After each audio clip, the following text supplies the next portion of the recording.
So I apologise for that. It's way out of my comfort zone, is that? But, you know, I'm used to putting my hand up to leave the room and things. So, Jane? yes. Sorry, Bruce.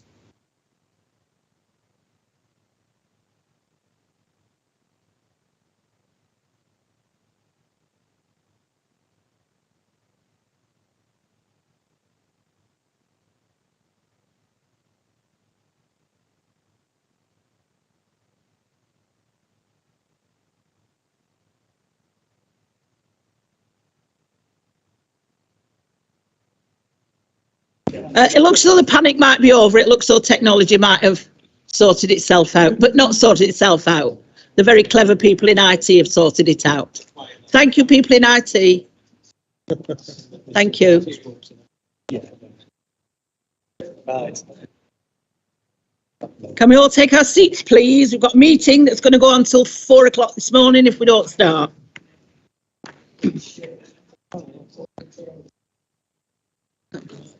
Right, good evening, everybody. Good evening, everybody. Can we settle down, please? Good evening.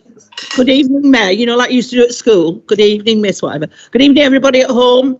I hope you're all feeling fit and well and you're not really poorly.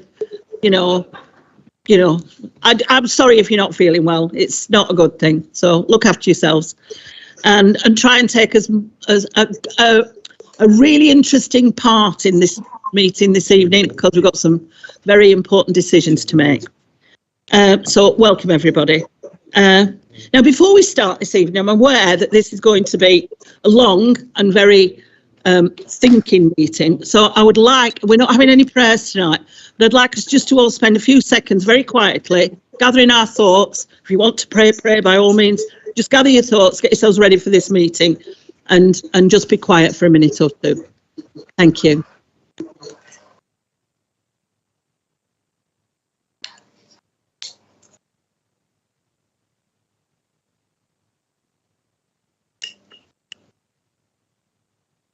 Right, thank you, everybody. And I'll start with the domestic arrangements. Due to the regulations surrounding voting, only those physically present are able to vote. However, if members dialing in via Teams would like to contribute to the debate, please use the raised hand function on your iPad, because at the moment it's working. If you use one of the communal microphones, please use the cleaning materials provided if you've used it. Mobile devices, please ensure that all electric equipment is on silent mode or switched off to minimise interruption. The meeting is being, no, it's not being live. Are we being live streamed now? We are now. We are being live streamed. So during the open session for members of the public to watch. And if you would like to speak, please press your microphone to let me know and I'll invite you to speak. Okay, so that's as of now. The technology is working. It may change. We don't know. Now, I've got on my notes here, as this is the budget meeting, we will allow the same amount of time for the main speakers, around 15 minutes. Past experience says that sometimes these speeches do go on a bit longer, and so I will be very lenient, and whatever, if the Labour group have got a longer speech, you will have the same amount of time to reply. Okay?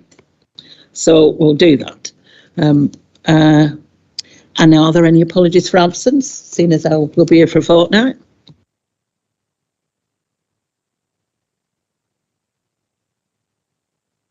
Chisholm, Donoghue, Mary Green, Councillor Michael Green, Councillor Hesketh, Councillor Howarth, Councillor Hughes, Councillor Mort, Councillor Rainsbury, Councillor Margaret Smith, Councillor Suthers, Councillor Trafford and Councillor Years.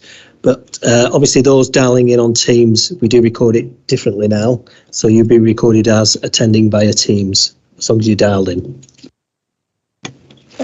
Thank you, Paul. Any declarations of interest? Right. So obviously nobody's interested tonight. Right, sorry, that was just an aside, do apologise. Item 3 minutes of the last meeting. This item is for decision. Can I please ask the Leader of the Council, Councillor Paul Foster, to propose that the minutes to be approved? Paul's Mayor, thank you. Thank you. Is that seconded? Seconded. Thank you. Are there any questions on points of accuracy? No. I will now hand over to the monitoring officer for the vote. Thank you, Mayor. Is anyone opposed to the adoption of the minutes, approval of the minutes of the last meeting? No. On that basis, they're passed by common assent. Oh, sorry. I was absent, so I would need to abstain. Thank you, Councillor Moon. Item number 4, Mayor's announcements. So that'll be me. And I'm going to read them because they're nothing different from what I might say anyway. Okay. So good evening. When I read things, it doesn't sound like me. Good evening. Since the last council meeting, I've continued to be visible via Facebook, contradiction in terms, because that's a virtual thing. And I've been getting out into the outside world. And a couple of weeks ago, I attended the Runshaw College Apprenticeship Awards, and you were there as well, weren't you, Bob? And 2 of our apprentices won prizes, which was lovely, a nice thing. And the Mayor of Chorley was there as well, and we had a nice time chatting to the students. And the following Saturday, I went to the latest production at St Ambrose Players with the Mayoress, and that was a lovely evening. I met some very old, and I shouldn't say very old friends, but people I had known for a long time. Dear friends, yes. So that was nice. That was really, and it was nice. They brought us a cup of tea and a chocolate biscuit. That was nice.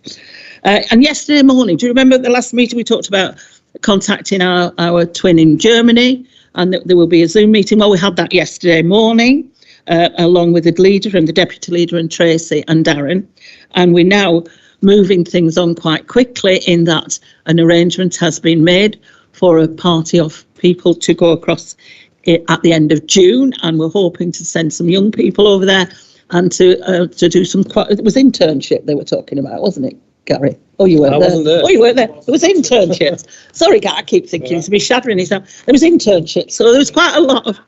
Pardon?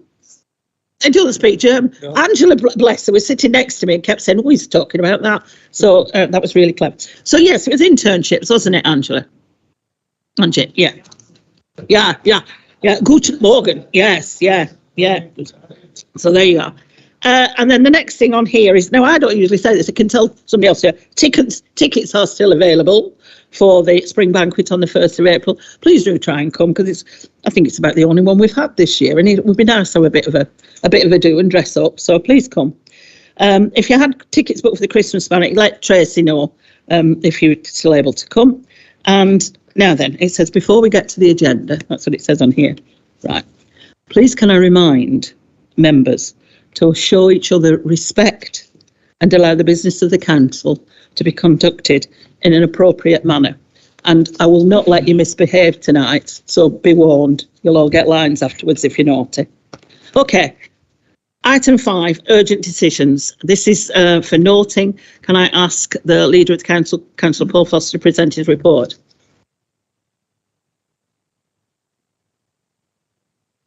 Thanks, Mayor. The report is as presented, as we do on every council meeting, and it also goes to scrutiny. Mayor, any urgent decisions that are taken between meetings are reported and for the reasons why. Happy to take any questions, Mayor. Thank you. Is this seconded? Thank you. Are there any questions from members of the council? No? Good. We will move on. And this is agenda item 6, the Governance Committee. Can I ask the Chair of Governance, Ian Watkinson, to present his report, please? Yeah, thanks, Mayor. So I'm pleased to present the general report of the Governance Committee, summarising the business which was considered 25th of January 2022. We took an internal audit interim report as at 31st of December, where we considered a report from the Director of Governance. We gave an update on the work undertaken in respect of the internal audit plan from September 2021 to December 2021. The report also sought amendments to the audit plan and asked members to consider the deferral of 4 reports. We congratulated the Audit and Risk Service on achieving recertification of ISO 9001, and we did express concern at the limited assurance rating of the Building and Facilities Management Audit and asked what action had been taken to rectify the issues. We were advised that the audit was issued in October and 19 actions agreed. And of those actions, 15 were implemented in full, 2 actions given revised dates and 2 outstanding. We also covered the strategic risk review, where the committee considered a report of the Deputy Chief Executive, which provided an updated strategic risk register, including 16 strategic risks to the council with actions in progress. Overall, we were satisfied that the risks are being managed and mitigated. We expressed concern about R10, low staff morale and satisfaction, and we requested further information on the results of the staff survey. We were advised that officers were still in the process of analysing the results, which would then follow due process and be provided to Scrutiny Committee and Cabinet for consideration. On the annual governance statement 2020 to 2021 action plan update, we considered a report from the monitoring officer that gave us an update on the progress of agreed actions within the annual governance statement action plan. We noted that good progress had been made with some actions completed in full. Officers anticipate that the full plan would be complete by the end of the year. We were advised that significant work had been done in relation to recruitment, with a new e-learning platform launched and management development programme. We also got a RIPPER update, and that's Regulation of Investigative Powers Act 2000. I did have to look it up to remind myself, but we noted that there were no RIPPER investigations that had occurred in the last 12 months. On the audit progress report and sector update, we received an update on the housing benefit certification work and a general sector update. And we also heard at the meeting that the external auditors, Grant Thornton, would shortly be issuing the annual audit and the value for money opinion. It would usually be the case that the external audit would first present the annual audit report to the Governance Committee. Unfortunately, the final version was not ready for the meeting on 25th of January, with it only being finalised at the beginning of February. However, Grant Thornton do have a duty to report any identified weaknesses to those charged with governance promptly, and they did not feel it was appropriate to wait until the next governance meeting on 29th of March. So the completed report was circulated to members of the Governance Committee and senior officers outside of the meeting recently in order to satisfy external audit's duty to act promptly. I'm very pleased to say that the key messages of the report is that the statutory recommendation has been lifted, and whilst there are a total of 7 recommendations, it's my understanding that these improvements were already identified by the council and have been or are in the process of already being implemented. This is a demonstration of a strengthened governance environment. So it's particularly pleasing that external audits have acknowledged how much work has been done to drive improvement in such a short space of time, and huge credit must go to our staff and the members of the Governance Committee for that. The report will be on the next Governance Committee agenda, but given some of the challenges we've faced as an organisation for the last few years, I wanted to bring it to the attention of all members as early as possible. I'd like everyone to note the report. Thanks for that, Mayor. Seconded? Thank you, Councillor. Are there any questions from members of the council? Councillor Ogilvie. Thank you, Mayor, and thanks, Councillor Watkinson, for that report, which is an accurate reflection of the meeting, apart from, in my opinion, the comments against item 6. We did receive from internal audit a truly shocking health and safety audit on this building that we're in at the moment. We were pleased, however, that the majority of the actions required to fix those issues had in fact been put into place before the Governance Committee meeting. There was only a couple outstanding. But the key concern that we expressed at the meeting was, if that's the state of the, if you like, the safety of the building and the facilities in this building, then what about the rest of the council estate? So could I ask you, as chairman of the Governance Committee, to ensure that relative inspections or audits are undertaken across the wider council estate to make sure that the environment in which people are working is in fact safe? Thank you.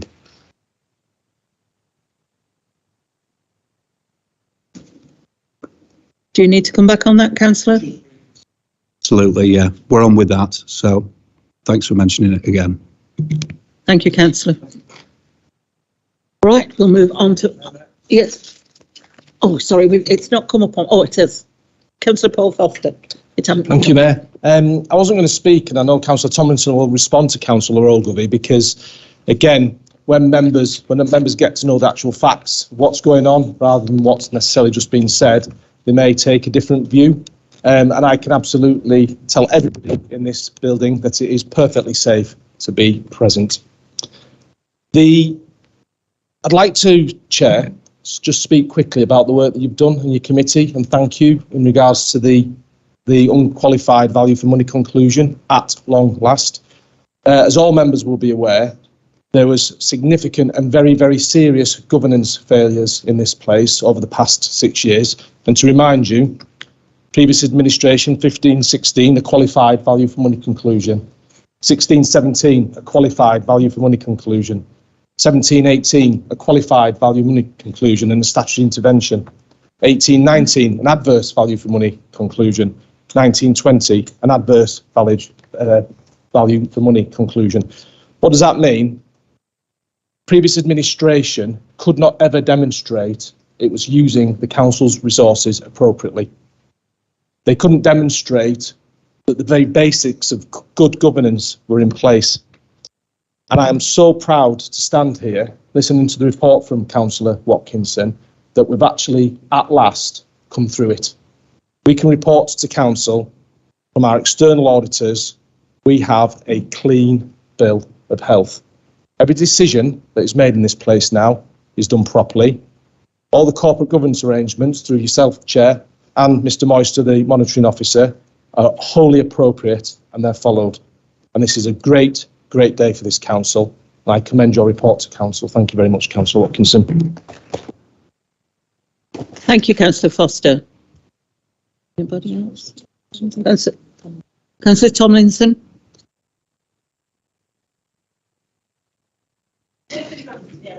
Thank you, Mayor. And as Councillor Foster said, I wasn't going to raise what I'm now going to raise, but seeing as Councillor Ogilvie has brought it into this chamber, I will. The audit report on this building was disappointing, if you were being nice. It was disappointing, but it was something that we've been aware of for a long time. And actually the audit report was something we'd requested, because when we came in, we could not find evidence of any of the normal things. This building hadn't had a fire safety inspection for as long as we could find out. Okay? And I've managed to find out that in 2016, an audit report, very similar to the one that was produced at governance, was delivered, was carried out, and said roughly the same things, and was sat on. Never so you're all right, Councillor Ogilvie, because it never came to governance. It was sat on, it was suppressed, it was ignored. That was under the previous administration. We knew when we took over there were gaps all over the place in how this place is looked after. All those things you would normally expect: legionnaires, fire safety, fire exits. No, there was no single place you could go and say, let's have a look at that. Let's have a look at that. When did we last check this? And we've been trying to get it together. And in the end, it was one of our senior officers who said, let's just get Audit in to do a full look at where we need to go. And actually, as Councillor Ogilvie acknowledged, by the time it got to governance, something like 90% of the things that had been identified had been rectified. So I want to add my thanks to the staff who have diligently tried their best to put these things right for 2 years, and in the end acknowledged that what we need to do is somebody just to sit down and do this as a piece of work.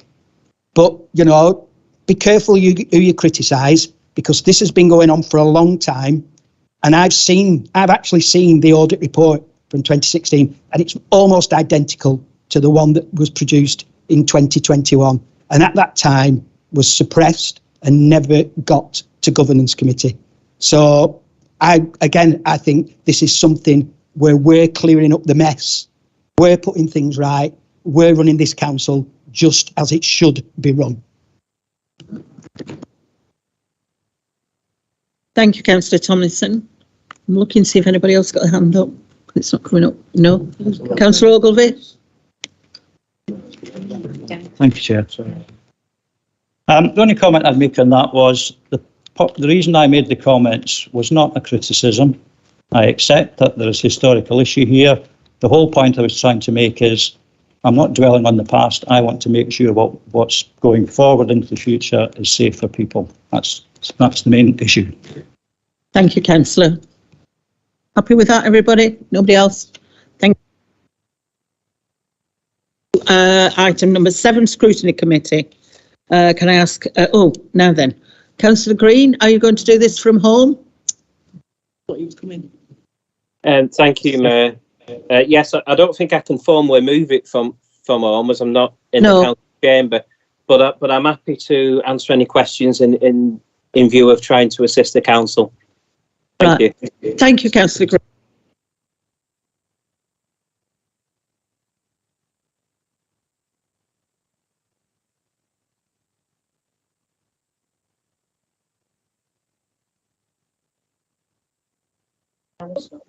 Yes.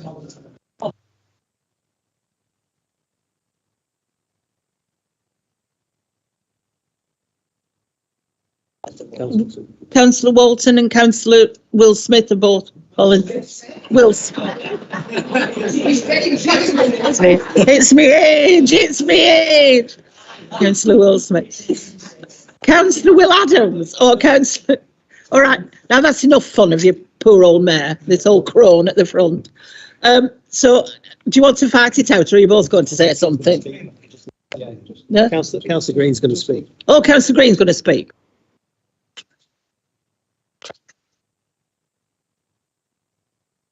Councillor Green? Yes, sorry for the confusion. No, thank you, Mayor. That's absolutely fine. And I'll just keep my comments very brief. We had an update on South Ribble Leisure, which is set out in the report. But the bulk of the item was a consideration of the draft budget, which will be determined this evening. Just to thank Mrs Mattinson and Councillor Tomlinson for presenting the report on that evening. And they fielded a myriad of questions moving forwards. And hopefully they found the experience of appearing before the Scrutiny Committee to be useful. And although 1 or 2 issues that were explored, particularly issues such as disabled facilities grant and some changes have taken place as a result of that. So hopefully it was helpful for everyone and importantly for the residents of South Ribble. But as I said, happy to take any questions should there be any. Thank you, Mayor. Thank you, Councillor Green. Is this seconded, Councillor Sharples? I'll second that. Right.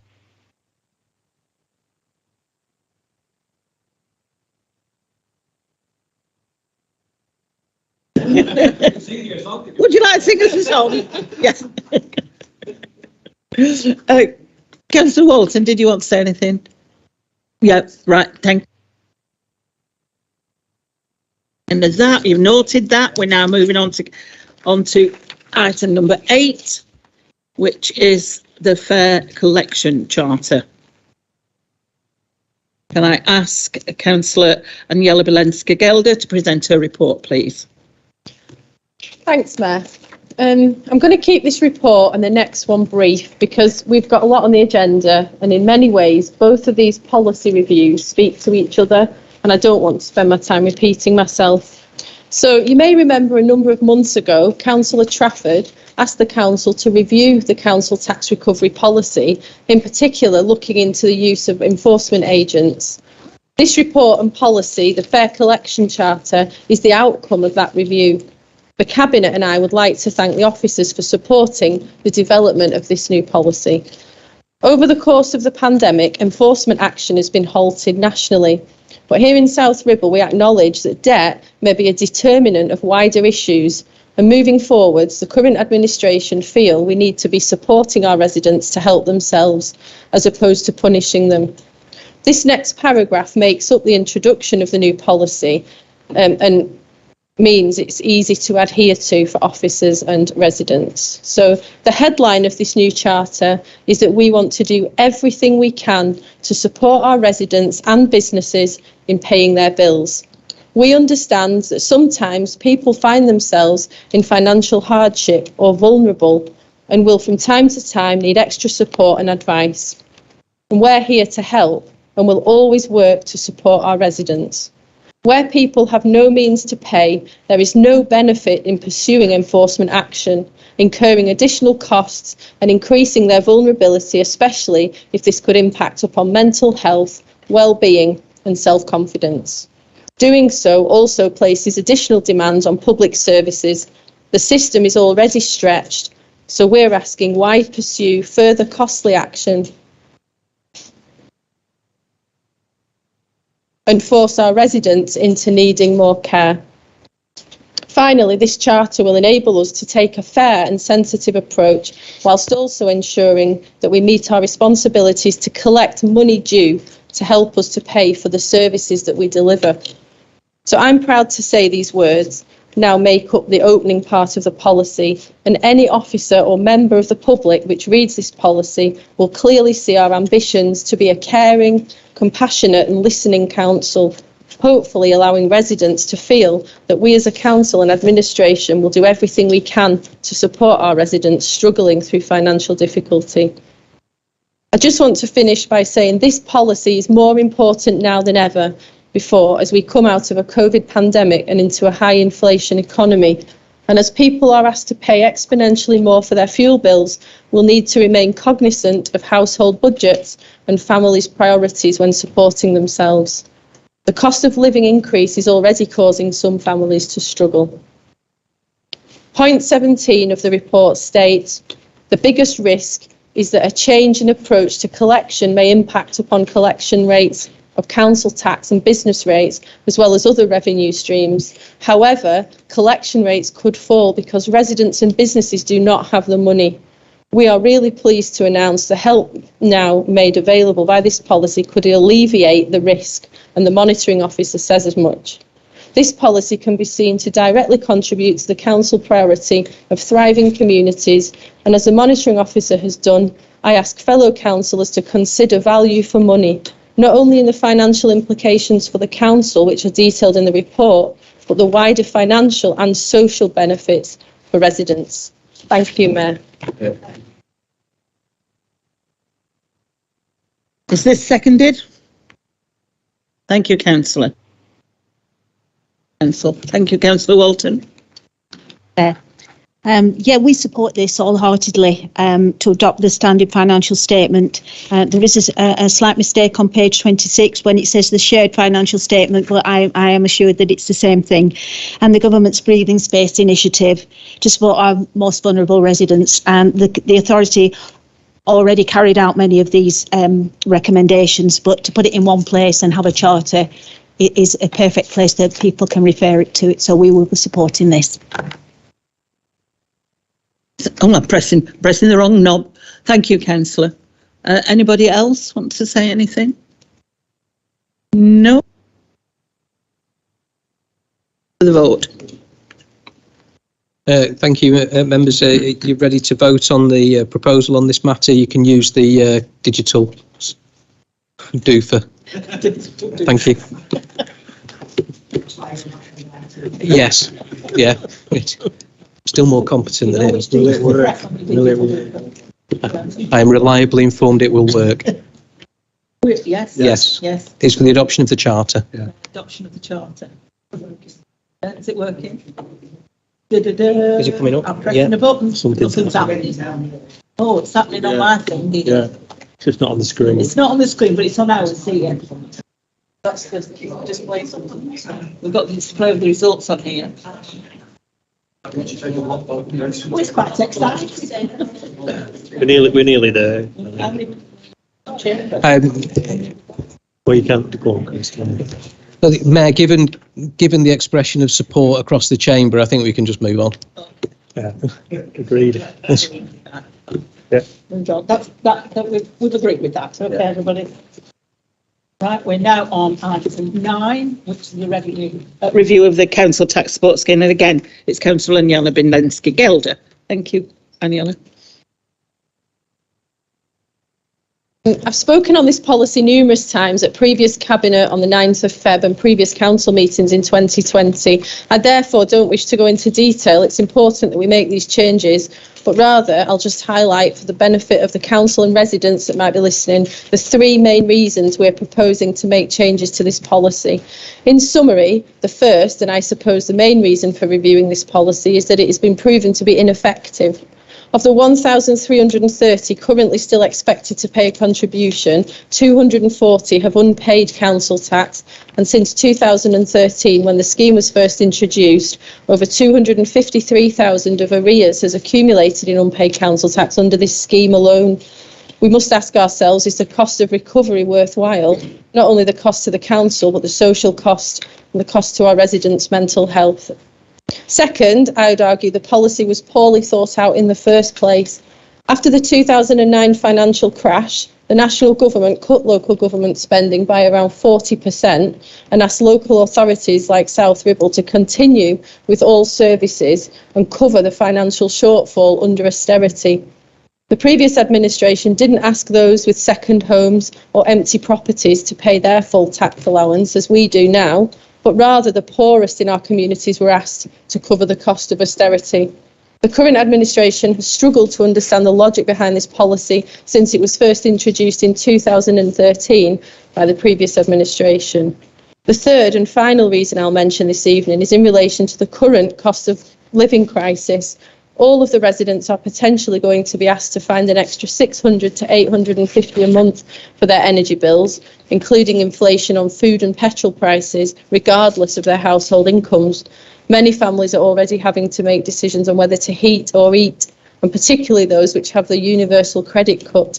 Therefore, it seems incredibly short-sighted to then ask these families to pay an additional cost brought in to pay for the last financial crisis, particularly when we've just seen a health inequalities report brought through scrutiny, which cites poverty as a key priority in tackling health outcomes. In order for respiratory health to be maintained through winter months, people need to have warm, dry homes. Creating a healthy atmosphere in a house is essential for positive health outcomes. But of course, it costs money. With all of this in mind, I recommend to Council to approve the revisions to the Council Tax Support Scheme. A, removal of the baseline council tax charge of £3.50 a week for working age claimants in receipt of universal credit and some level of earnings or non-disregarded or other income and other low-income groups not receiving universal credit, not passported benefit. And B, the revised scheme is approved with the effect from April 2022. Thank you, Mayor. Thank you. Thank you, Councillor. Thank you, Councillor Moon. So we've said previously that this wouldn't be our approach, that this is not the way we would go forward with this. We feel that there are policies already in place to support those people who cannot pay their council tax bill. And we do have residents in South Ribble who cannot pay their council tax bill. And I would be the first to say that we should remove that council tax bill actually. And the 240 people with the unpaid council tax, I would be supportive of saying we need to be looking at that cohort of people and supporting that. We do recognise, however, that there is the impact of the pandemic. No one can deny that. And we look at what's going on now with inflation, everything Councillor Bindensky-Gelder has just said about the increased cost of fuel. We are facing a really tough 12 months and beyond. Everybody is. So we understand why, as an administration, you are wanting to put support in place for residents in the way that you see to be the right way forward. We just don't agree with the approach. The sentiment of it, fine. The approach, no. What I would like the Cabinet member to help us out with, really, is around the consultation. So when this was originally brought in, there was a consultation. The outcome of that consultation was then implemented. There's been a consultation this time, and granted, it's balanced. 71 people agreeing with what you're doing. 75 people who responded disagreeing. So it's balanced, but it came out in favour of not agreeing with what you're doing. And then when you look at what your preceptors are saying, they're unable to support this. And when I read at point 30 on page 38 that Lancashire County Council also expressed concerns that if all district councils replicated this proposal, the sum of losses to our county council would be several £1 million. Now that is huge. That is huge. It's the unintended consequences for us of what is being put forward here is why we are not going to support it. We are not going to vote against you. We are going to take a neutral position on it because we appreciate what you're doing, but we're not going to support it. That unintended consequence in itself, you think about the services that will be removed from the most vulnerable. It's staggering to read that and to still be going ahead. The point I'd like the Cabinet member to help our residents understand is why there's been a consultation. Residents have had this say, you've asked them to, and they've had this say. And then you're doing the opposite of what residents said they would like to see the council done. So that's probably the core of this for us. Ask someone what they want and then ignore it. So could you help us understand why you've taken that approach? Thank you. Thank you, Councillor. Would you like to come back on that? Yeah. And so just to clarify for residents, no services in South Ribble will be withdrawn because this money is not going to be collected anymore. Officers have advised me that the consultation was a process which we needed to go through. We didn't necessarily have to listen to the outcome of the consultation. Less than 1% of South Ribble residents responded to the consultation, which I would say isn't representative of South Ribble residents.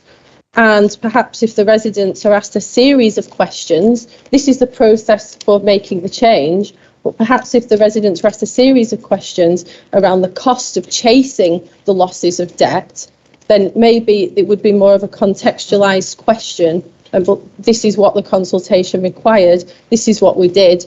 And like you said at the very start, it's very difficult because it's a very balanced percentage. And as an administration, this is the decision we're making. Thank you. Thank you, Councillor. Does anybody want to come back on that? Any more? Councillor Unsworth. Who? Councillor Unsworth. Councillor Unsworth. Sorry, he didn't wave loud enough. Thank you, Mayor. I fully support this proposal and anything we can do to prevent our residents falling into poverty.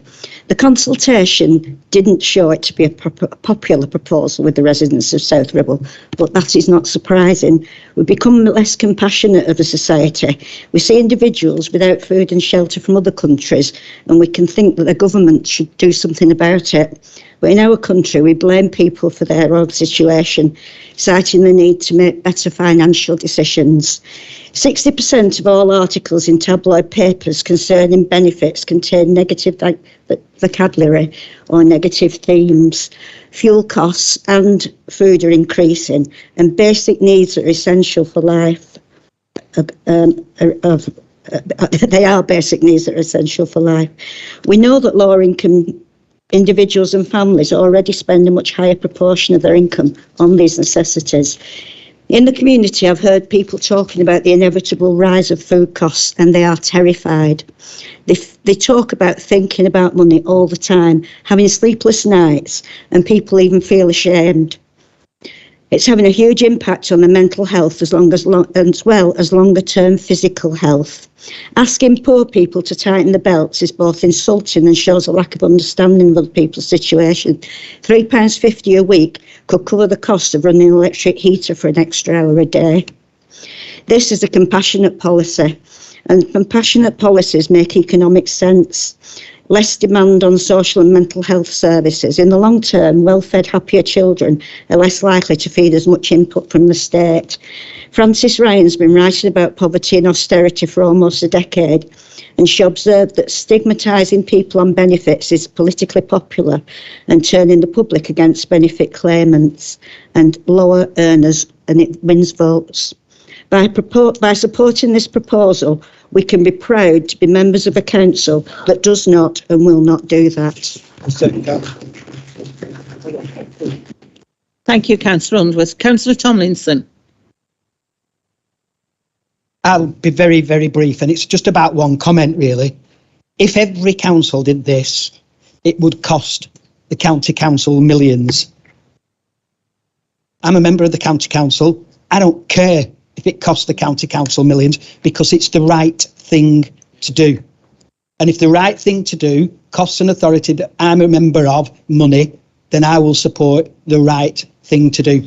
I think on this side of this room, we've said for years that the council tax is an unfair, regressive tax that costs the poorer people more, and the better off you are and the bigger house you live in, then proportion you pay less. And so the more people at the bottom we can take out of this, the better.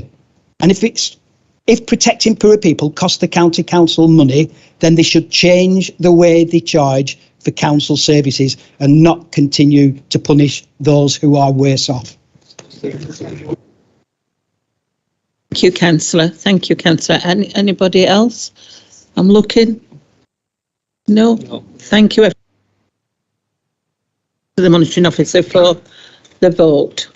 Are we doing it technically, or are we doing it? No, Mayor. If we can do this vote by a show of hands, please. So all those in favour of the proposal? Against? Abstentions? The motion's carried, Mayor. Motion's carried. Thank you. Right, we are now on to item 10, which is the employment matter. And this item is for noting. Can I ask the Leader of the Council, Paul Foster, to present his report? Thank you, Mayor. 33 months I've waited to say something about this.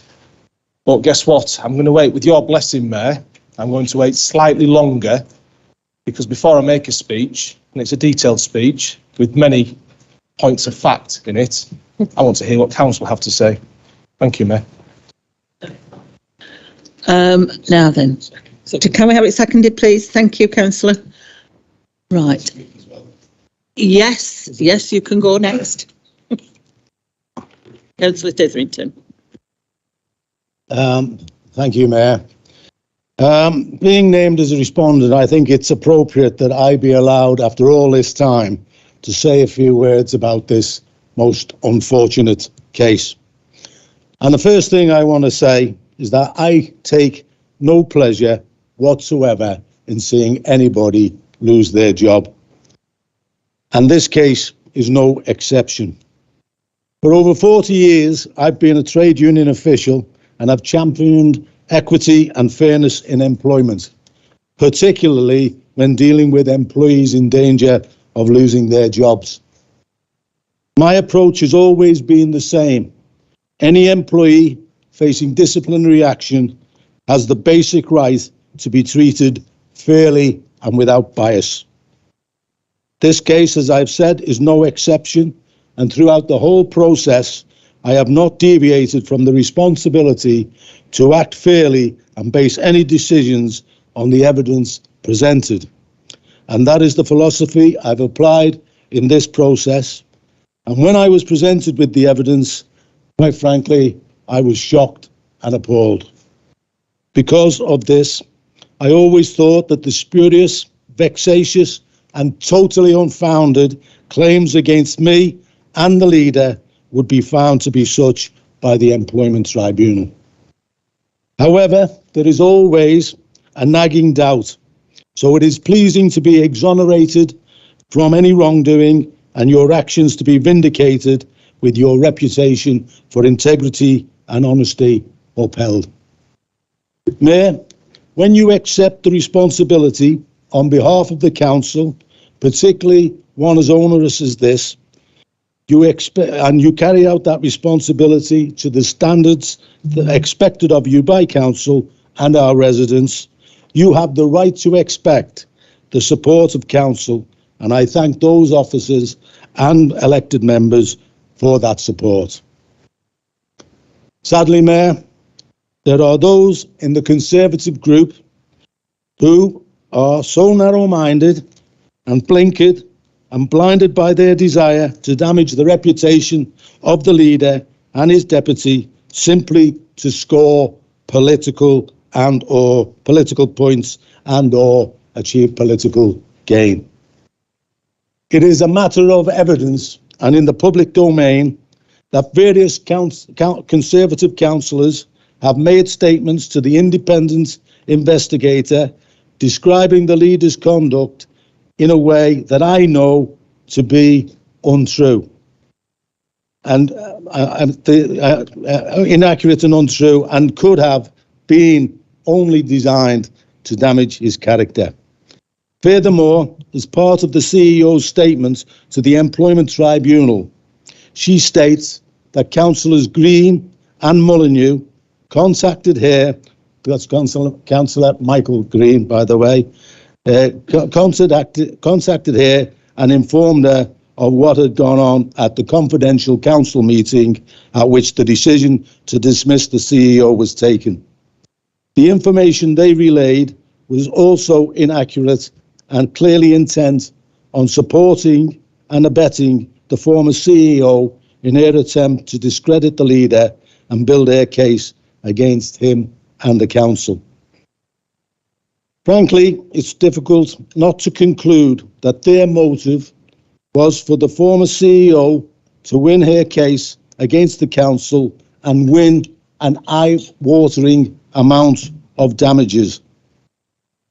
Personally, I find this hard to fathom and hard to stomach, that an elected member of this council would seek to damage the reputation of this council in such a way, simply for their own political advantage. And I express my absolute disgust with them tonight. I say to the residents of South Ribble, many of whom may have voted Tory, if you read the independent investigator's report and my statement to council contained within the bundle presented to the tribunal, you will quite rightly ask the question, what was the Tory administration doing to allow this to go on? And they will conclude, I am sure, that the then Tory administration were sleeping on the job.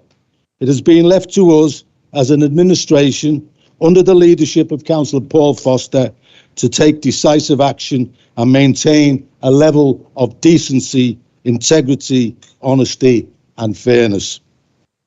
We have sent a message to our staff and to our residents and council that when called upon, we will show the resilience and determination to do what is right. That's why, and that's what they have the right to expect. We have brought this council back from the Tory precipice, accepted our responsibilities and throughout acted in the council's best interests. The leader has remained steadfast, and in so doing, we have shown our staff that bullying and malpractice will not be tolerated. And for those in the Tory group who have failed in their responsibilities to our council, I believe you should hang your head in shame. Thank you, Mayor. Thank you, Councillor Titherington. Is there anybody else? Councillor Shaw. Thank you, Mayor.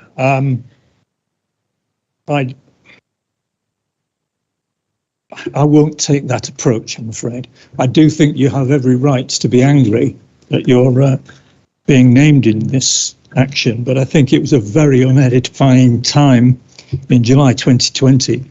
We were advised at the beginning of that meeting, having seen the background reports, that we would show no bias, we would be advised against predetermining any issue, and that if we felt we had predetermined the issue, we should withdraw.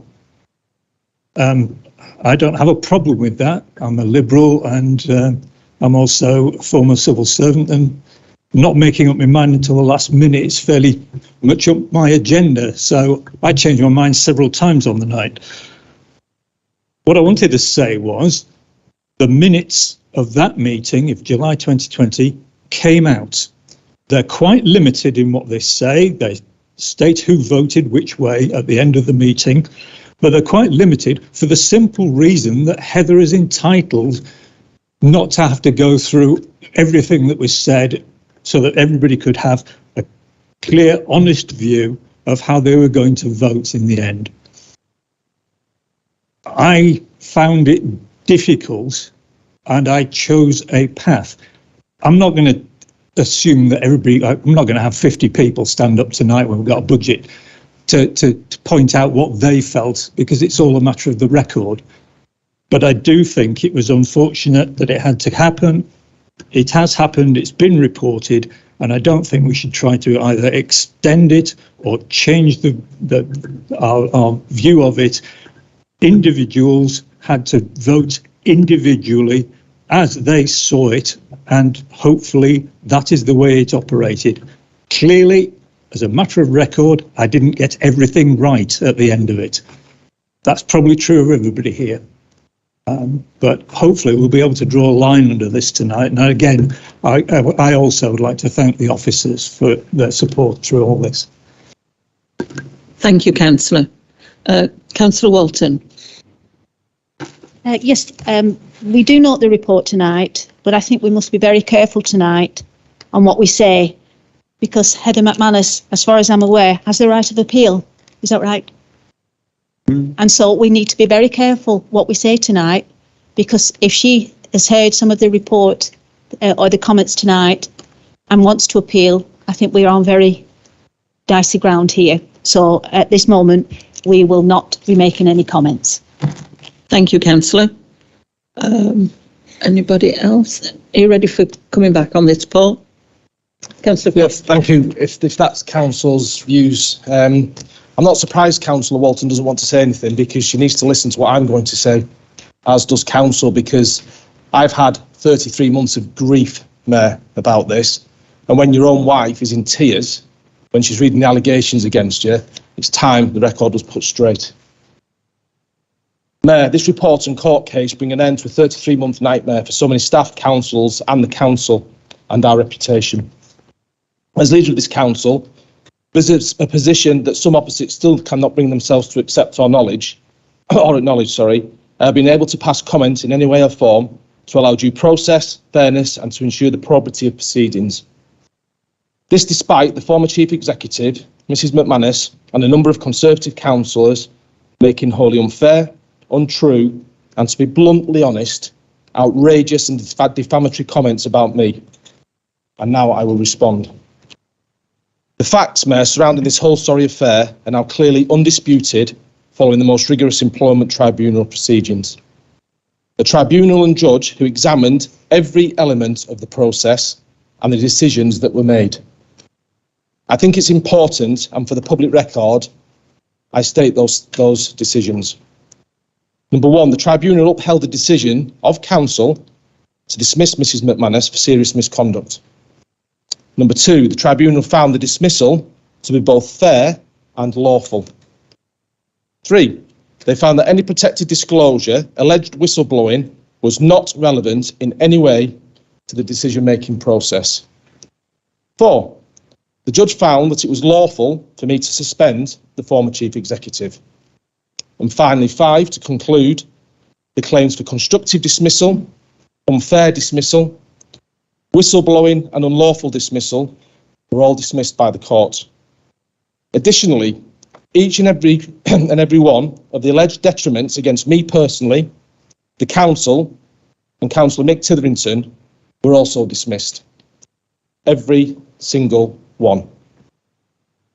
In the words of the judge, there was no witch hunt, Mayor, and some of the suggestions that Mrs McManus asked the court to accept were, in the judge's own words, fanciful. The judge, however, when upholding the decision to dismiss for serious misconduct, found that in a narrow point of law, we should have paid the remainder of Mrs McManus's notice period, some 41 days. Let's be clear though, as mentioned previously, Mrs McManus was suing me personally, the council, and Councillor Titherington personally, for £5 million. Regardless as to whether the council dismissed with or without notice at the time, we would have still been defending this case. My view is that serious misconduct is just that, a no notice period should be paid. However, we recognise that this is a narrow point of law and will obviously accept the judge's view.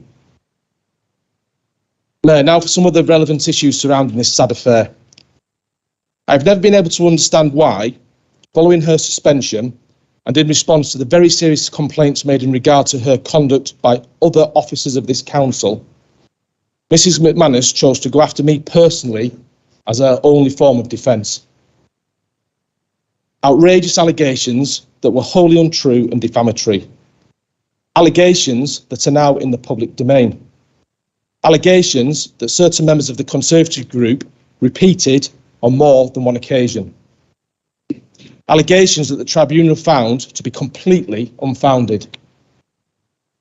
Somehow, that doesn't appear to be very fair. However, we are where we are, but truth and fact were always going to come out. What is also serious concern, is the clear evidence that certain members of the Conservative group were colluding with Mrs McManus to bring me down. I understand that there's a cut and thrust about politics. Of course I do.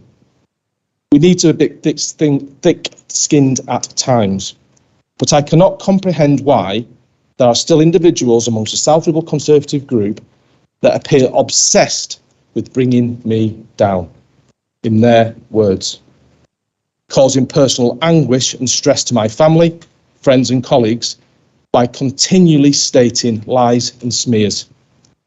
I could and perhaps should name and shame now, but I won't. But those that are guilty know who they are. And the members of the Conservative group know who they are.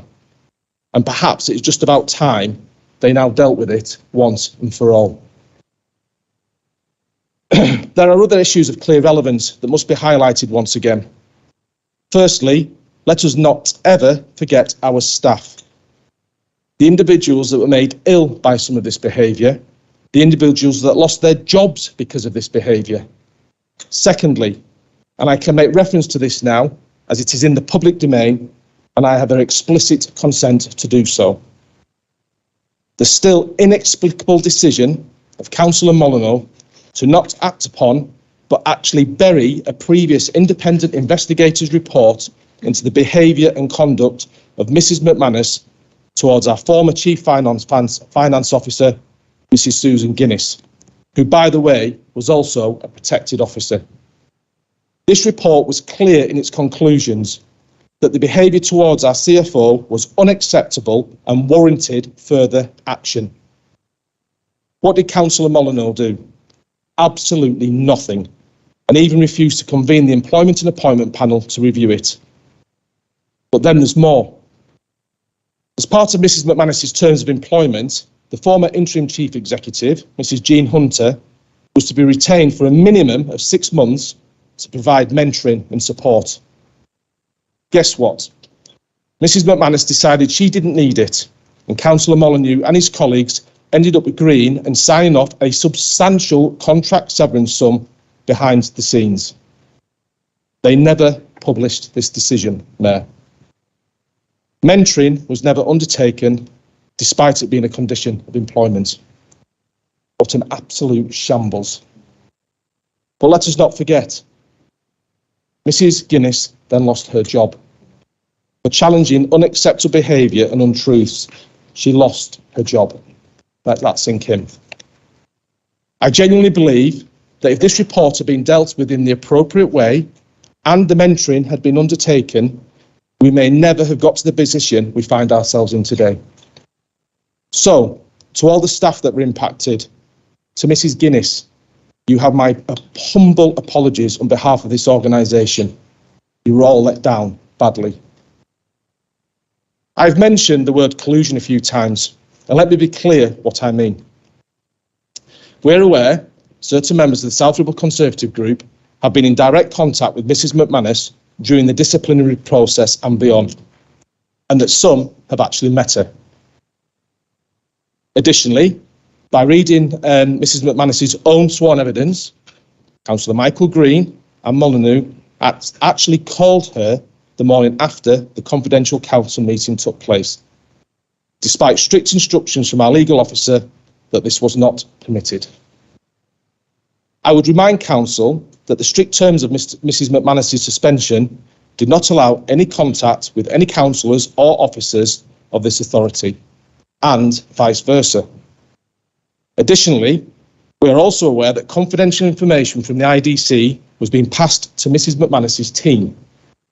Voting patterns, for example, which Mr Bounds, her representative, then publicly commented upon. But this was strictly confidential, so how did he possibly know? Why this is exceptionally important, Mayor, is that not only was there an orchestrated attempt to bring me down, but Mrs McManus was also seeking £5 million compensation from this authority, with, it appears, the support of certain elected members.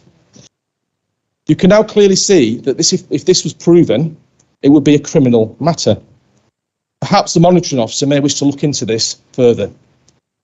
The judge himself did conclude that Mrs McManus had a good relationship with the Conservative group, and unfortunately, Councillor Phil Smith didn't mute his microphone when the judgment was being delivered, and we all sat there and heard his discussions with Councillor Mrs Smith. So, to summarise, after a long, arduous and unpleasant period, this matter is finally closed.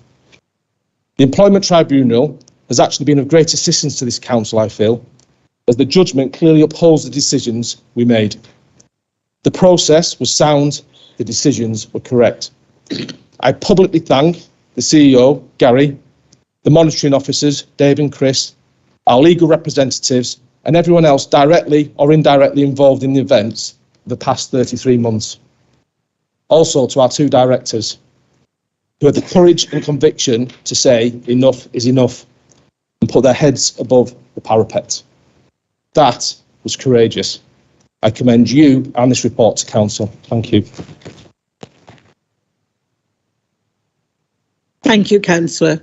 Now that's the end of the debate because he was the last speaker, and so we're just going to move on, and we just need to note all that. Thank you very much, everybody, for that, and we'll now move on to item number 11, the future development of shared services. This is for decision, and can I ask the leader, Councillor Paul Foster, to make his report?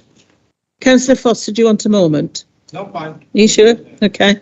Right, it's your turn again then. Didn't plan this agenda very well, Gary, did we? So, let's give us a second. Thanks, Mayor. This has been through the Shared Services Joint Committee, and it's been debated at length, and there's actually a couple of meetings of the committee in the end to make sure that the proposals being brought forward to Council were correct. There's a very detailed report here, and I'm sure that all members are absolutely supportive and continue to be supportive of shared services, and I'm sure that's going to be mentioned more later when we're in the debate on the budget. There's a few recommendations here, Mayor, that I just quickly want to go through, and then we can invite any questions. So, recommendation, the first one is that the principles for the shared services relationship with Chorley Council is set out in paragraph 23 and is approved. This is really important because it gets rid of all these untruths that we keep being told about a Chorley takeover, about shared services in South Ribble being run by Alistair Bradley, etc., etc., etc. So we're reaffirming that we're all the principles of shared services, why we do it, and actually that we all are supportive. And I hope Councillor Yates back in Salisbury is listening carefully to that. The next recommendations is about the approach to future development of shared services. Very briefly, colleagues, what we're looking to do is look back at what we've already done. Is it working? Is it right? Look forward. Are there any other opportunities that we may wish to look at with Chorley in respect to shared services, and bring a report back to the Shared Services Joint Committee and then a report back to Council. We're then looking to approve new creation of two new directors, which is the creation of strategic lead for future investments as a shared post, and a director of change and delivery as a shared post. The Chief Executive and his team have identified some shortcomings, some shortfalls, some gaps in the current structure. Those have been brought forward to fill those gaps, give some real resilience, and ensure that we can deliver our corporate priorities moving forward.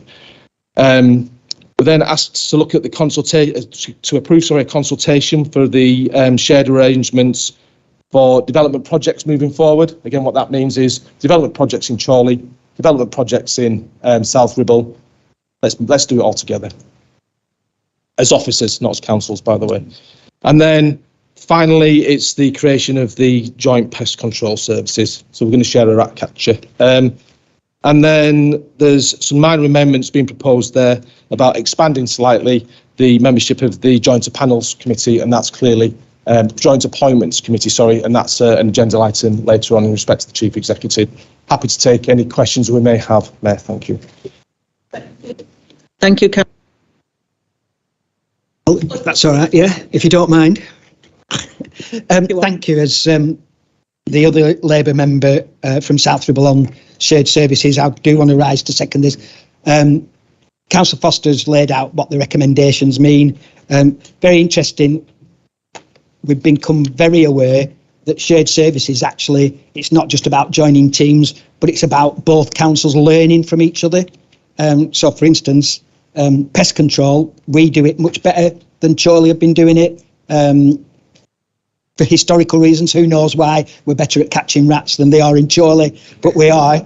And Chorley clearly want to learn from us. So it is very much a joint endeavour, this. What I did want to say was I was really, really pleased at our last meeting that despite some appropriate and probing questions, that Councillor Mrs Walton and Councillor Mrs Smith made it very clear that their group are supportive of the shared services agenda. And while we might argue about the pros and cons of individual little bits of it, I think it's really important to have the whole council supporting this agenda. And I think that, for me, that was really important. And we can carry on looking forward and see where there might be opportunities, not just to do things perhaps cheaper, but to do things better for our residents. And surely that's what we're all here for. Councillor, is there anybody else? Councillor Walton.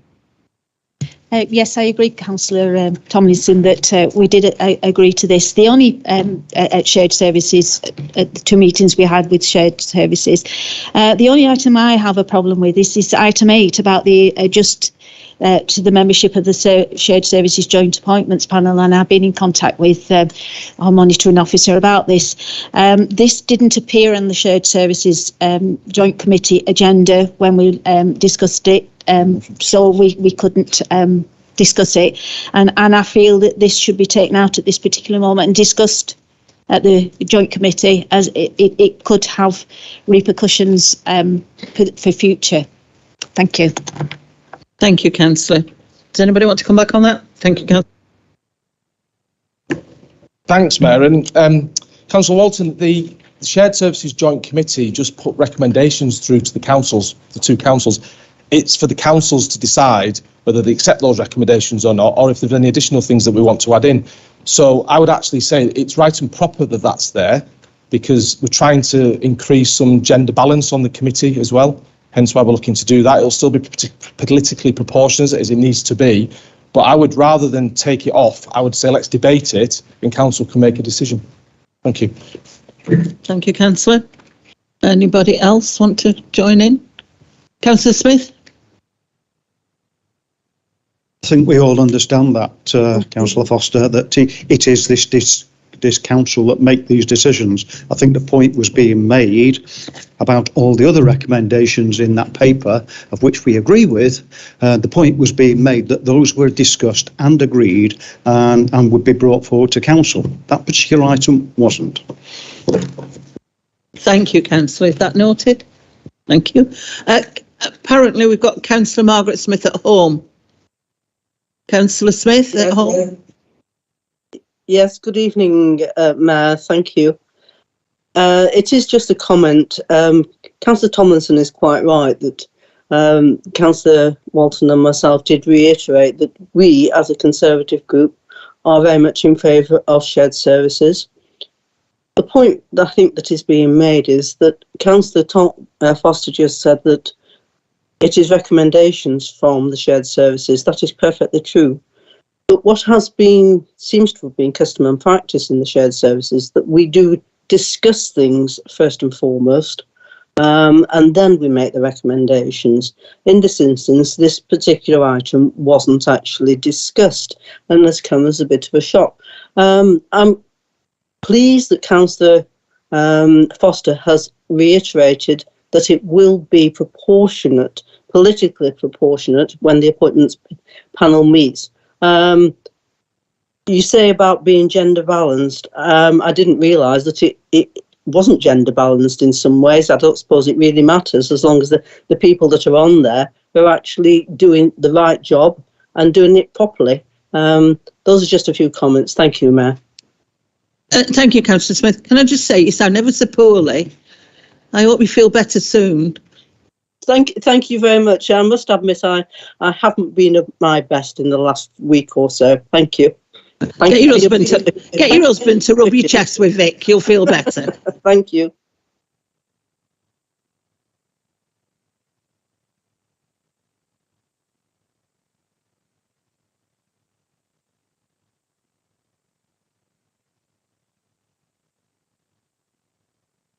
Thank you, Mayor. Yeah, I just want to clarify, because obviously I have had some discussions with Councillor Walton.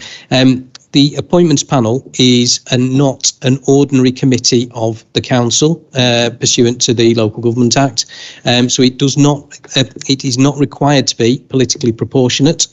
This is because it will make a recommendation to full council, and it will be the decision of full council to enact the decision itself. And of course, full council is proportionate because, well, when everyone's here, we're all here. So there's no requirement for it to be politically proportionate. Thank you, Mr. Moore. Anybody else want to say anything? I'm looking. Paul, do you want to come back? I am slightly surprised, Mayor, about the debate. It's a really innocuous recommendation to try and expand the appointment panel slightly to make a better decision. And I wholly disagree with Councillor Mrs. Smith that I think gender equality is important wherever possible. The last appointment panel I sat on was 6 men across 2 councils. That didn't rest comfortably with me. And so we're trying to expand the opportunity for more members to sit on that panel. But as the monitoring officer said, any recommendation has to be endorsed by this council. So we're just interviewing. And as I say, I think if it was debated at the Shared Services Joint Committee, it would have been debated far less than we've debated it tonight, Mayor. It would have been recommended to go to the councils to be debated. Thank you. Councillor, I think that's it. Yes, I think that's it. We can take it to the vote, please.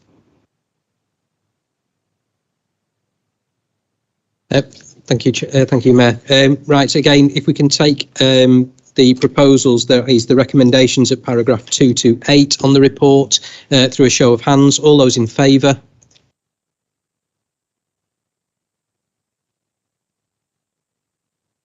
Thank you. Any against?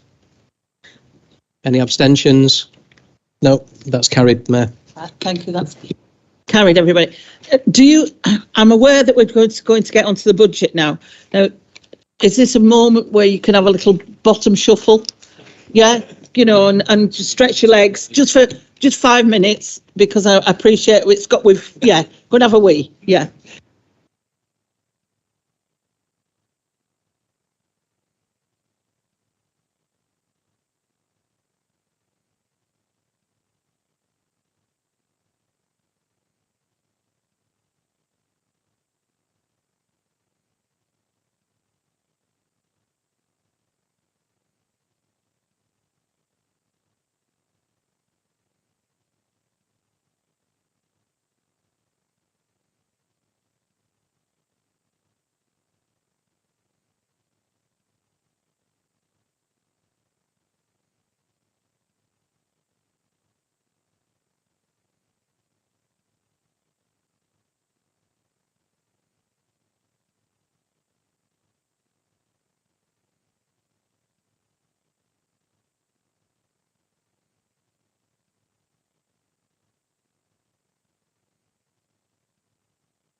Right, everybody, come on, take your seats for the next instalment.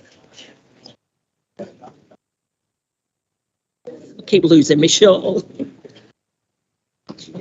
It was a Christmas present from my son. You can wear it on shorts like that. You put that around your foot, it nice. Yeah. It's nice. I brought it, so put it around me. I wear a blanket at home when I'm sitting. I'm a proper little old lady at home. I sit with a blanket around my knees, because with my arthritis, if I keep my knees warm, I'm all right. Come on now, settle down. Come on, Councillor Lomax. Get sorted. Right, everybody. You all got your thinking heads on now? Yeah? Okay.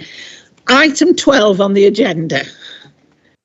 Revenue Budget 22-23, Medium-Term Financial Strategy and Capital Programme 22-25. And if you want to know what pages they're on, the 69 to 204. And I hope you've read them all and you've made all your notes. Right. I'm not going to read the rest because I know that Councillor Tomlinson's biting at the bit to rise and tell us all about it. Thank you, Councillor Tomlinson. Thank you, Mayor. You'll be glad to hear I'm going to speak to all the appendices at once and not do 12 different speeches. Mayor, it's my honour and my privilege to present to Council our proposed budget for the municipal year 2022-23. In doing so, I'd like to thank our Chief Executive, Gary Hall, and our Chief Finance Officer, Louise Mattinson, for their hard work and diligence in drawing this report together and for their guidance throughout what has been something of an extraordinary few weeks. I think everyone will agree that the reports are comprehensive, well laid out, and give members a full background to how our finances work. The team deserve our gratitude, and I'm happy to place my personal thanks on record. I'd also like to thank Cabinet colleagues for their input, suggestions and advice, the Labour Group for their unstinting support during the twists and turns of this process in recent weeks and days, and to thank our supply and confidence partners in the Liberal Democrat Group, who I know share so many of our aspirations for our borough and our residents. Before we turn to the budget itself, I make no apology for reminding members of the state of this council when we took control just 2.5 years ago. A council that had had 6 leaders in 4 years. A council that had had 3 chief executives in 4 years. A council that had failed to have its accounts signed off by external auditors. A council that had managed to get us in the national press for all the wrong reasons. And a council whose ruling group had focused so much on its internal political wars that it had seemingly neither the time nor the energy to concentrate on running our council in an efficient or effective manner. Not a single playground was refurbished in the last 4 years of the Conservative administration. No significant progress was made on the shared services agenda during the last 4 years of the Conservatives being in office.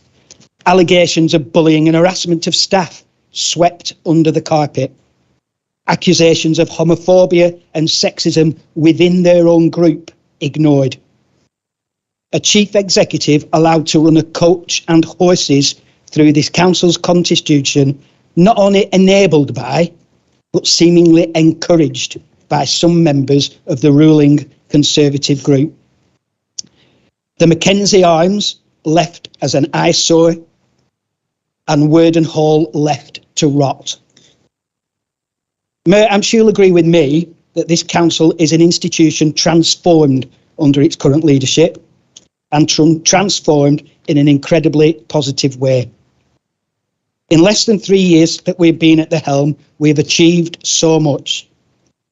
First and foremost, we have brought some much needed stability and direction to the leadership of this council.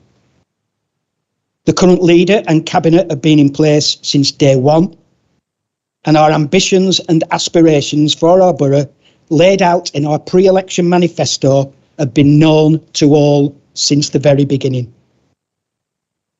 The removal of the dysfunctional senior officer team a bold decision which has now been fully vindicated, has allowed for a new, experienced team of lead officers to be appointed, and that stability and direction has enabled so much ambition to be unleashed. 10 playgrounds completely refurbished. Hurst Grange Coach House fully renovated and open to the public, and the criminally neglected Worden Hall now just a few weeks away from providing a real focal point to our award-winning Worden Park. Our first council flats in a generation are now being lived in at Tom Hanson House, and the bulldozers are on site at the Mackenzie Arms, where we will build 15 more new homes for South Ribble residents. Plans are well on the way for 72 new apartments here at West Paddock in the borough's first extra care housing facility. And our community hubs have been transformed and are now in a position to make local decisions for their communities, unfettered by micromanagement from the centre or some control freak mindset in the cabinet. Our health and wellbeing strategy has seen control of our leisure centres brought back in-house. State-of-the-art football pitches, along with a new changing pavilion, are being built in Bamber Bridge. We're supporting Vernon Curragh Sports Club in renovating their clubhouse. And we've been pivotal in enabling Much Hool Village Hall to realise their dream of a brand new multi-use facility in the heart of their village. Mayor, this is quite a list, but I hope now you'll allow me to add to it, because we've also established South Ribble Youth Council. A holiday hunger scheme has provided over 60,000 meals to our poorest children. We've facilitated the opening of a credit union in the borough. We are well on the way to our target of planting a tree for every resident in the borough, with over a year to go of our administration. Our climate change strategy has received praise as being one of the best in Lancashire. We've had a successful peer review by colleagues from the Local Government Association. We've been accredited as a living wage employer. We've continued to support residents against inappropriate development at Pickering's Farm, as we promised. And we've improved miles and miles of footpaths and cycleways through our Green Links strategy.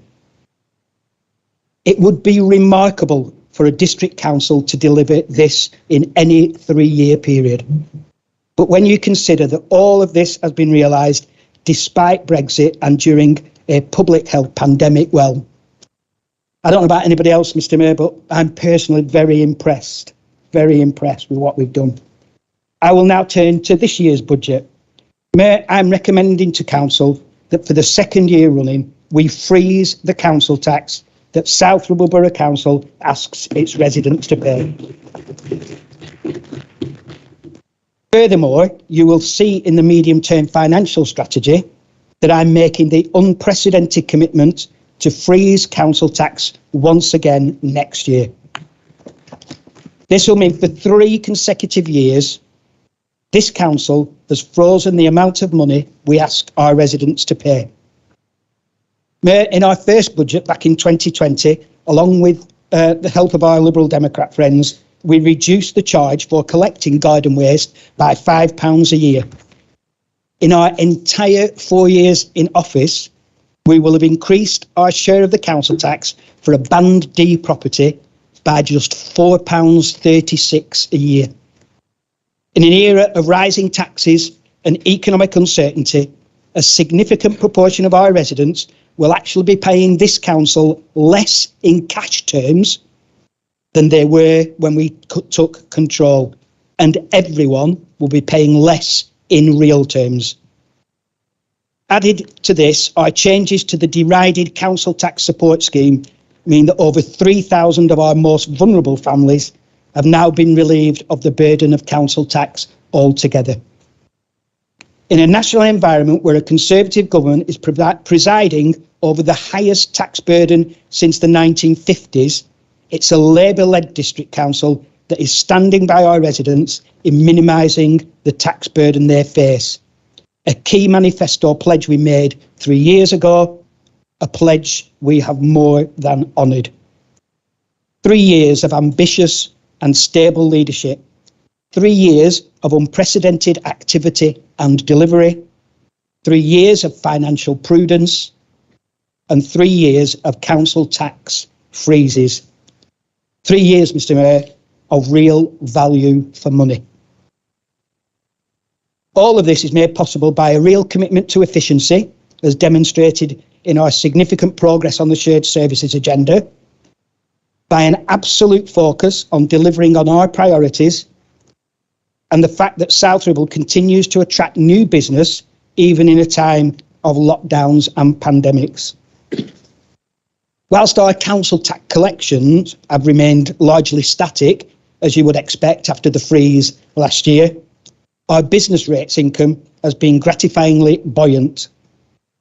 Whilst the calculation for how much of our business rates the government allows us to keep is famously Byzantine, I'm pleased to be able to tell Council that the amount we are receiving this year, based on actual growth of business in the borough, is £300,000 more than last year and more than we expected.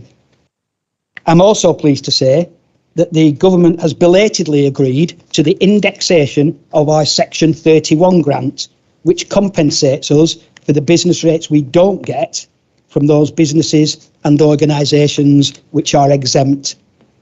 This overdue correction has brought in another £300,000 per year. And so, Mr. Mayor, with this budget, not only am I able to announce a council tax freeze, I'm delighted to be able to announce a host of initiatives to further deliver on our priorities and help our communities recover from the COVID-19 pandemic. There'll be £1.5 million spent as we continue with our parks and playgrounds refurbishment programme. Communities right across our borough, including Longton, Hutton, Penwitham, Gregson Lane and Moss Side, will see significant sums of money being invested in their parks and playgrounds. Alongside the major projects highlighted in the report, there'll also be another £200,000 set aside for those smaller improvements that can be made to green spaces in our areas. Our leisure centres will see £1.5 million spent on improvements. These facilities have seen a rise in demand in recent months, and we are determined that they will benefit from continued investment. The recent announcements of our successful bid for a decarbonisation grant of £5 million will allow even further improvements to these well-used buildings. We will complete the building of 15 new homes in Bamber Bridge to be made available for social rent. We will set aside £200,000 to support our businesses through advice and grants, and thus embedding and encouraging a flourishing local economy.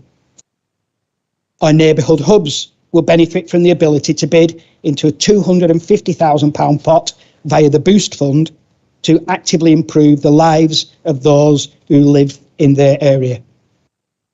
A brand new fund of £250,000 will be created, especially for our sports clubs and community groups to bid into as they seek to recover from the effects of COVID.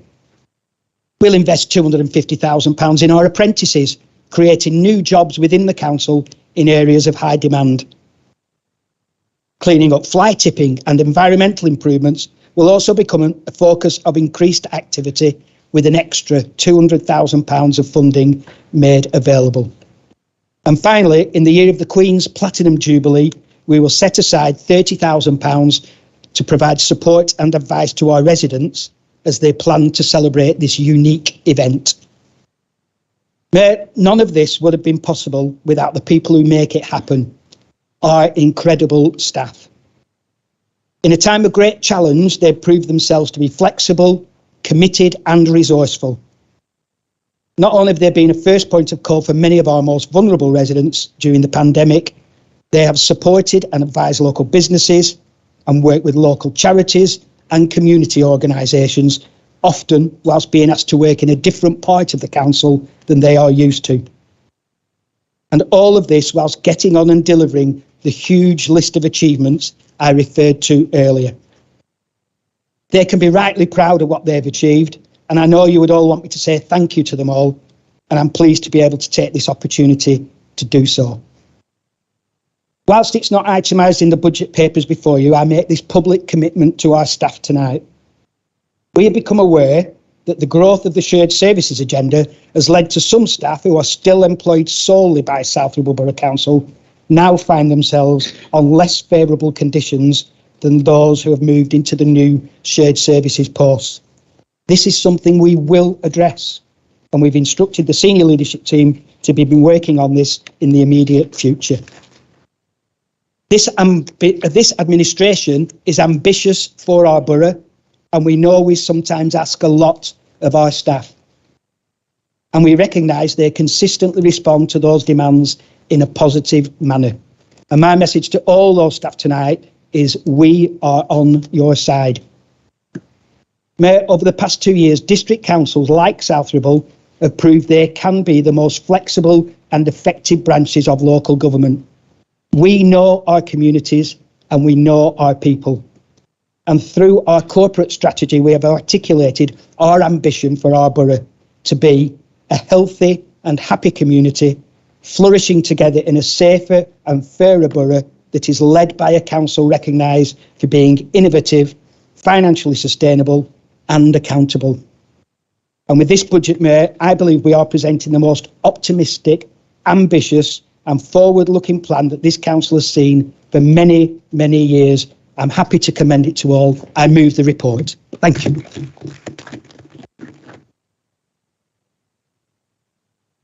Thank you, Councillor Tomlinson. Is this seconded?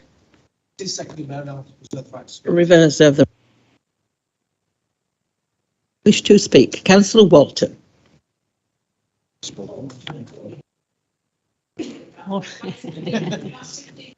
Okay, thank you very much. I'll just move my. Thank you, Mayor, for allowing me the opportunity to address the council tonight. The Conservative group do not intend to put forward an alternative budget before the council tonight, but instead we'll be making a statement. We feel that to put before you a full alternative budget or numerous amendments would have caused an unnecessary amount of work for the officers with no realistic chance of succeeding. Firstly, thank you to all the officers and the staff for all the hard work they have done, especially throughout the past 2 years for the residents of South Ribble. We have found ourselves in very challenging times due to the pandemic. The residents have also found the last 2 years very difficult, with many of them facing an uncertain future and struggling financially. This unfortunately will continue due to the cost of living and the energy cost prices rising sharply. Many of our businesses have also struggled to maintain an existence, so the council must continue to support them. The Labour administration, supported by the Liberal Democrats, have produced a very interesting budget which continues to sustain vital services and support our communities and businesses in South Ribble. However, this has only been achieved with the increasing funding and grants from the Conservative government to support our council, so we must congratulate the government for providing the extra funding. The total government funding received by this council since March 2020 totals over £47 million and includes over £41 million in business grants, £1.5 million in unring-fenced support to councils in response to COVID, nearly £1 million in council tax support, with the rest of the funding being earmarked for specific purposes to support our residents and businesses during the pandemic. The government has also increased the lower tier services grant by £170,000 and the additional services grant by £162,000. And we also understand, as referred to by Councillor Tomlinson, that the council has received an additional grant in the last few days of over £600,000. A statement made by Councillor Tomlinson recently referred to a letter received from the Secretary of State, Michael Gove, in which he stated that if councils did not increase council tax in their budget, they would be penalised. And I have repeatedly asked to see this letter, so I now formally request this council to peruse the letter for all members to see.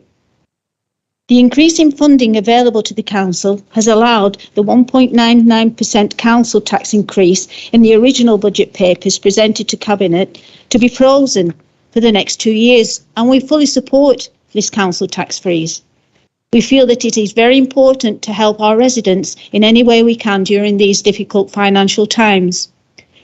There are a good many assumptions contained in this budget presented tonight, but we are fully supportive of many of the proposals that it contains.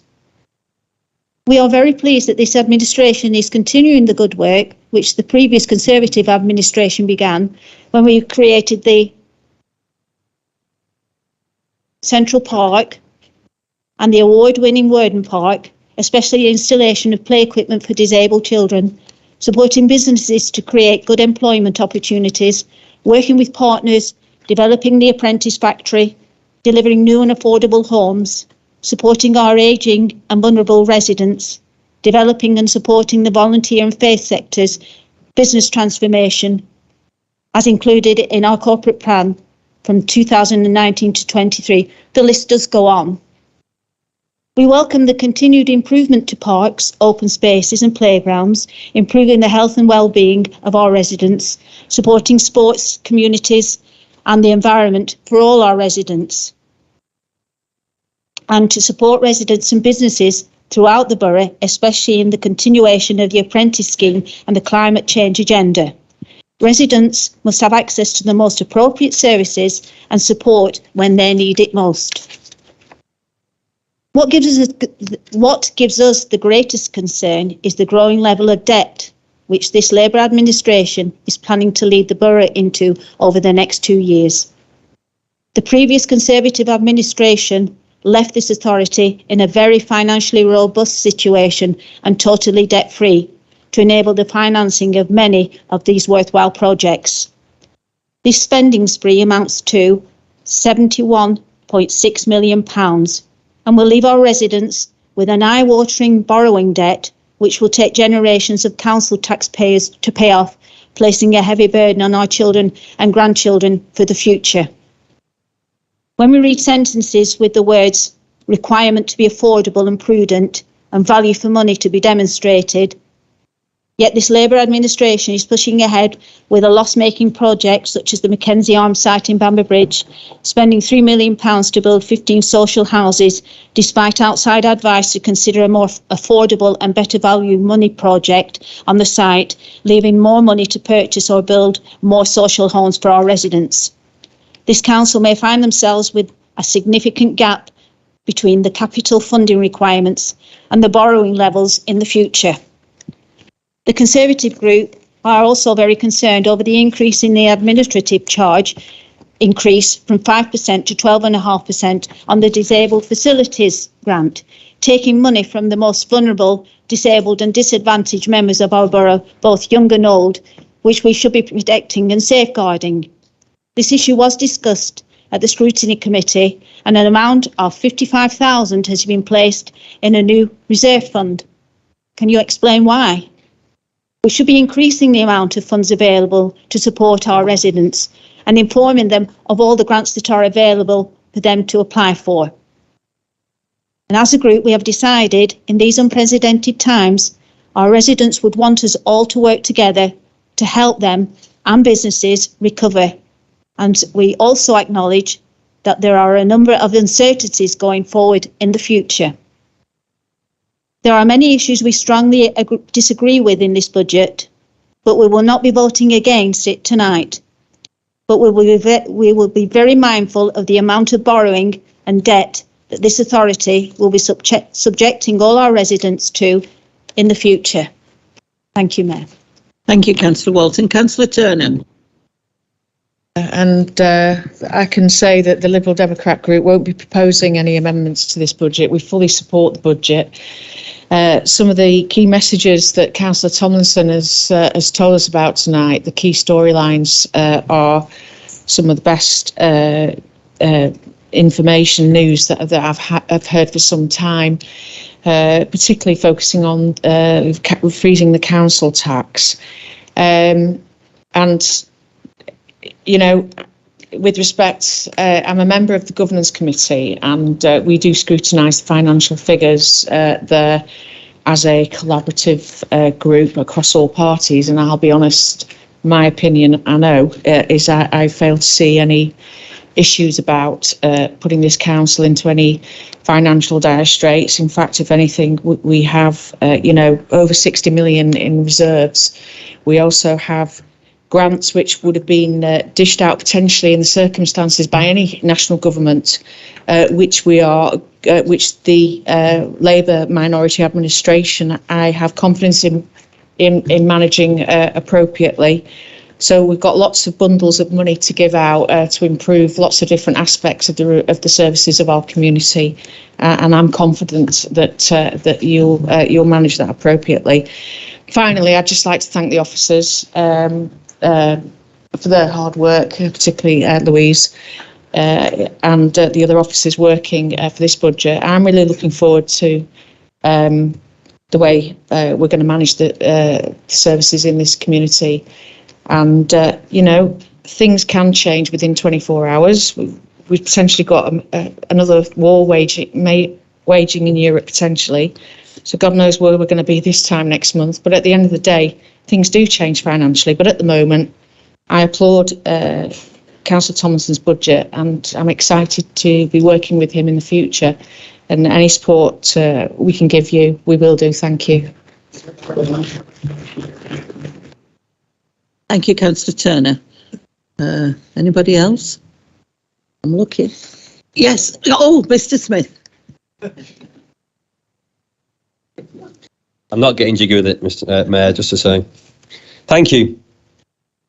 The reality facing our residents in the months ahead leaves many with a feeling of real worry, with many noticing that life is going to get a lot more difficult. I'm not sure those residents will be congratulating the government like Councillor Walton has just done. We keep hearing over the last few weeks of a cost of living crisis, but that crisis has been reality for many residents over many years. Rising energy and food prices, fuel prices, the highest for many years, and stagnating wages. To add to this, the government has now decided to throw an extra burden on residents by making them pay for COVID tests, which not only will hit their pockets, but puts vulnerable residents at real risk. Maybe we could use that £350 million a week we were promised. Has anyone seen that bus, by the way? I am proud to support this budget because it has been developed by a team who is aware of the reality I've mentioned, and because more importantly, they care about all residents in our borough and the difficulties they face in the coming months and years. As mentioned already tonight, 40% cuts in local authority funding from government through austerity has made it much more difficult for councils like South Ribble to continue to deliver services. Even with those difficulties and the commitment that no council service will be affected, this budget goes a long way to support our residents and improve our communities. A few highlights for me. Spending £1.6 million on our leisure centres is huge and much needed after years of neglect. Our residents deserved improved facilities, and it's because of this administration that now we can not only invest in our centres, but we can manage them to the benefit of our residents rather than lining the pockets of Serco's shareholders. That's the right thing to do. Another 1.6 million on parks, playgrounds and open spaces. We've already seen the great impact of that in Penwitham, and I look forward to continuing throughout the borough over the next few years. That's the right thing to do. £3.1 million on affordable homes to further allow this council to have our first council homes for a generation. That's the right thing to do. 200,000 to support high quality employment, creating more apprenticeships, graduates and training posts. This will give hope to many people. This is on top of becoming an accredited living wage employer. That's the right thing to do. An extra care facility, ensuring all who require such a facility, and there are many, the dignity and respect and support they deserve. That's the right thing to do. On top of all that, and due to South Ribble's strong economy and thriving business sector, We can now make the next few months and years ahead a little easier by freezing council tax. I would like to commend this administration for not just prioritising one or two sections of our economy or community, but ultimately seeking a more holistic approach. I'm proud to support our most vulnerable residents within our borough, but I'm also just as proud to support our business community and economy. That's the right thing to do, and I'm proud to support it. Thank you. Thank you, Councillor Adams. I'm looking. Councillor Titherington, I think. I've got right. I've got Councillor Martin, Councillor Tomlinson, and Councillor Titherington. not you. Oh, right. It's Councillor Martin. You're all waving your arms about. Councillor Martin. Oh, I'll stand up. I'm getting on. I mean, the budget is magnificent, and it's great to be part of this team. And obviously, thanks to Lib Dem's colleagues for their support with this. Also, I'd like to thank members of the Climate Emergency Committee.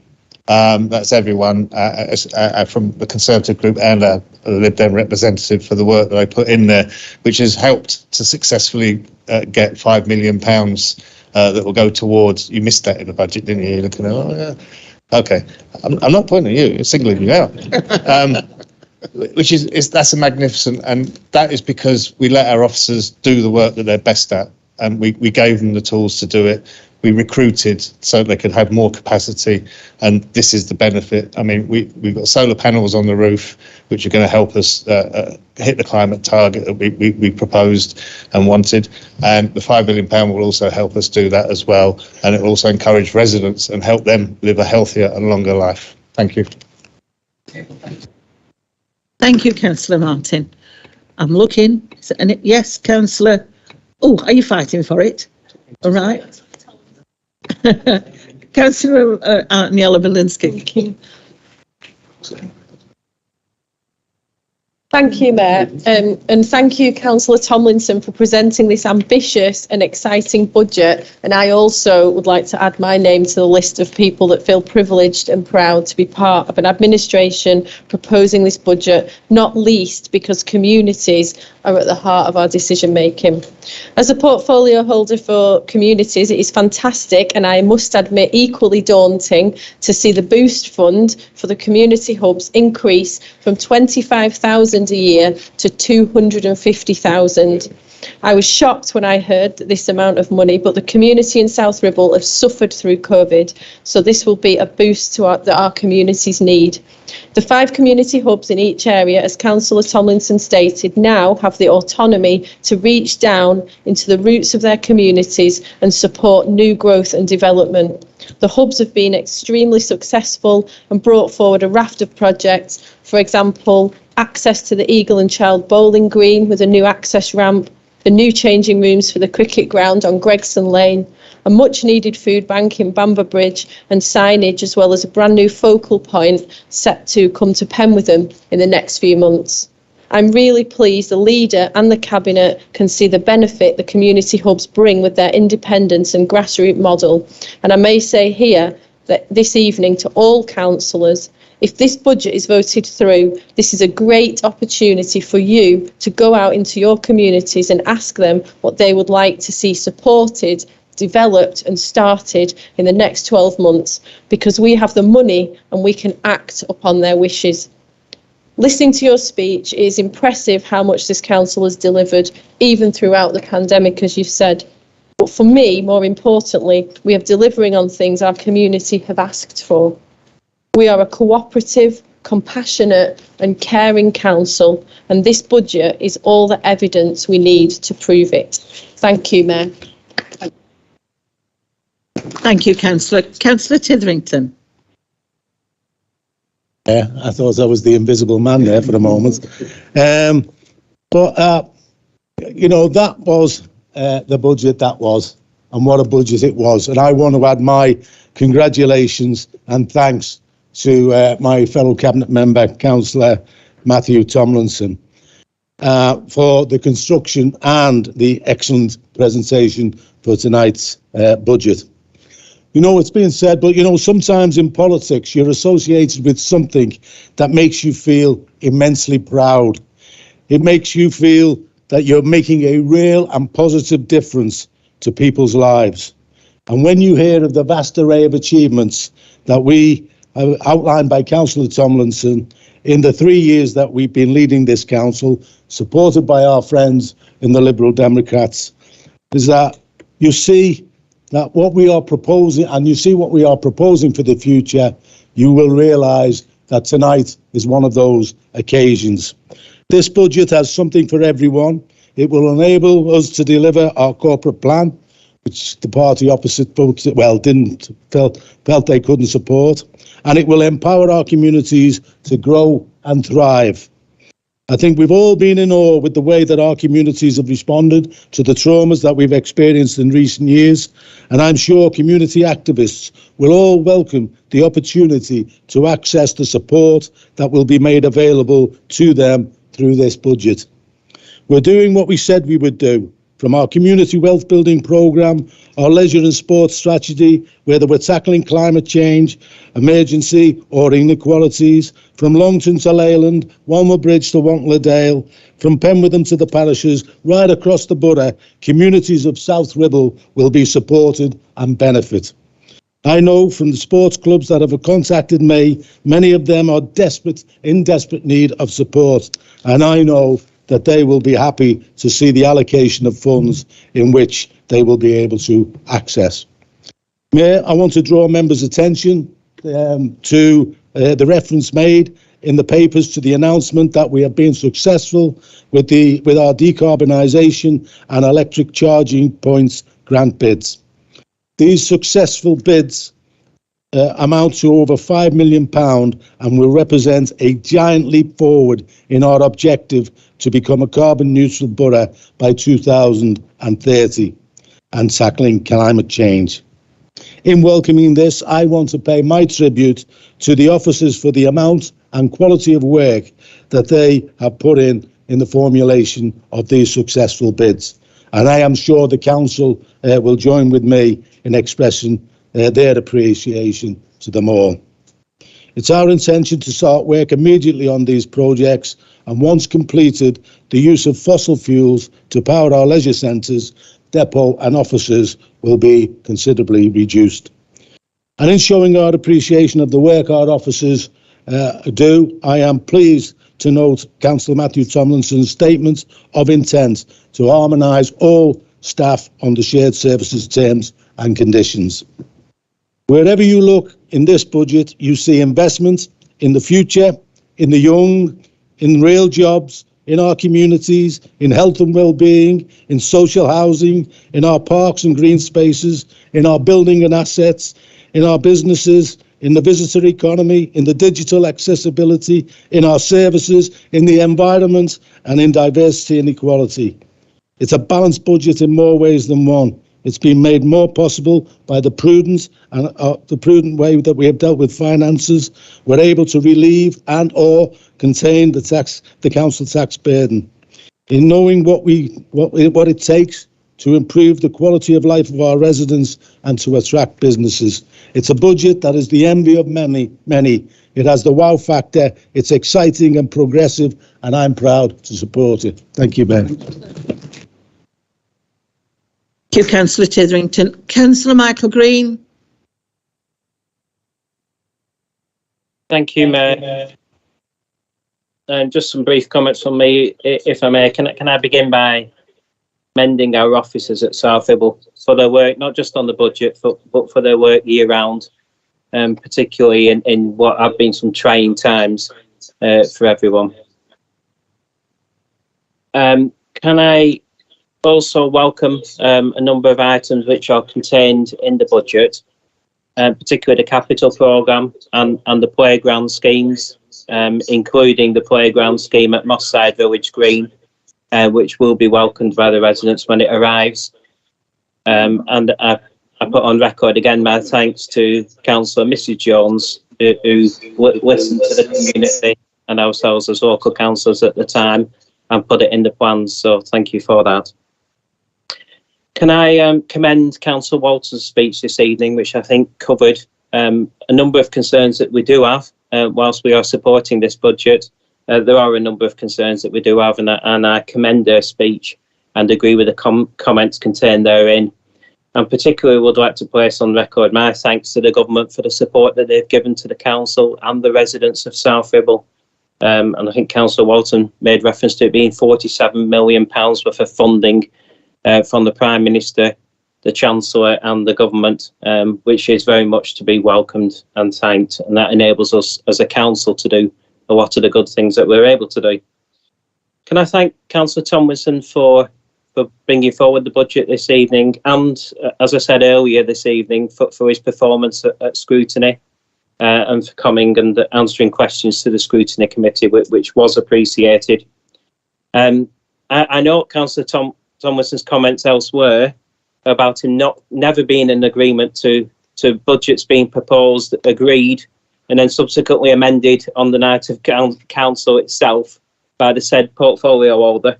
I noted he's broken his own rule there, but nevertheless welcome his change of heart, because part of that is incorporating a council tax freeze, which is welcome for the residents of South Ribble at this time.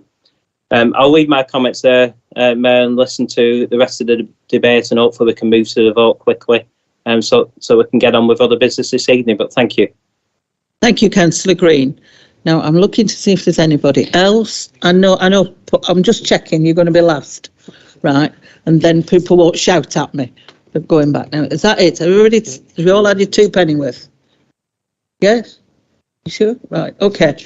Councillor Foster. Thank you. Thank you, Mayor. I do think it's entitled to you. I do think Councillor Tomlinson has presented maybe 1 or 2 answers to questions, but if I may, and he may, and Councillor Thompson may bring this up in a second, but the Councillor Walton, genuinely, you genuinely don't understand, or you're misleading some of your comments you've just made to council and unfortunately to the public. The £600,000 additional business rates is not a grant. It is not a grant. It's an increase in the base, and you said it was a grant. It is not a grant. It is on the base now into perpetuity forever. The debt that this council isn't in, by the way, the debt that's proposed for the future is not serviced, Councillor Walton, by the revenue budget or council tax. It's serviced by the buildings and the facilities that it's paid for. And I think I don't think it's fair to state otherwise, but Councillor Thompson will deal with that. And it has most certainly been an interesting debate, and bringing it to close, I am really pleased to see what's quite honestly one of the most exciting, progressive, community-first budgets this council has ever delivered. So, Matthew, Louise and the team, thank you very much. Additionally, and this has been said a few times tonight, but it's really important that we yet again publicly thank Councillor David Howarth and his colleagues within the Liberal Democrat group, our supply and confidence partners, whose support we most critically rely upon. Mayor, anyone who is switched on to the politics of this place will understand the wholly professional behaviour and accountability that our partners demand, and they certainly provide the challenge. But proactive, skilled challenge and acting with the utmost professionalism results in better outcomes. Council should be under no illusions. Councillor David Howarth and I do not agree on everything, and we most certainly have held some very interesting discussions. But when we shook hands nearly 3 years ago, we agreed that ultimately our local communities will come first, not us. And if that means one or both of us compromise, then we do. So David, although you can't possibly hear me now because you're somewhere else, and all his colleagues, thank you for your continued support. I do not intend to wax lyrical about the numerous new initiatives and funding opportunities that Councillor Tomlinson has detailed so eloquently, and I'm also not going to wax lyrical about the freezing council tax, Mayor, the only council in Lancashire to do so. I won't go on about the commitment to freeze it again next year, and I most certainly won't dwell on the exceptionally strong financial position we find ourselves in.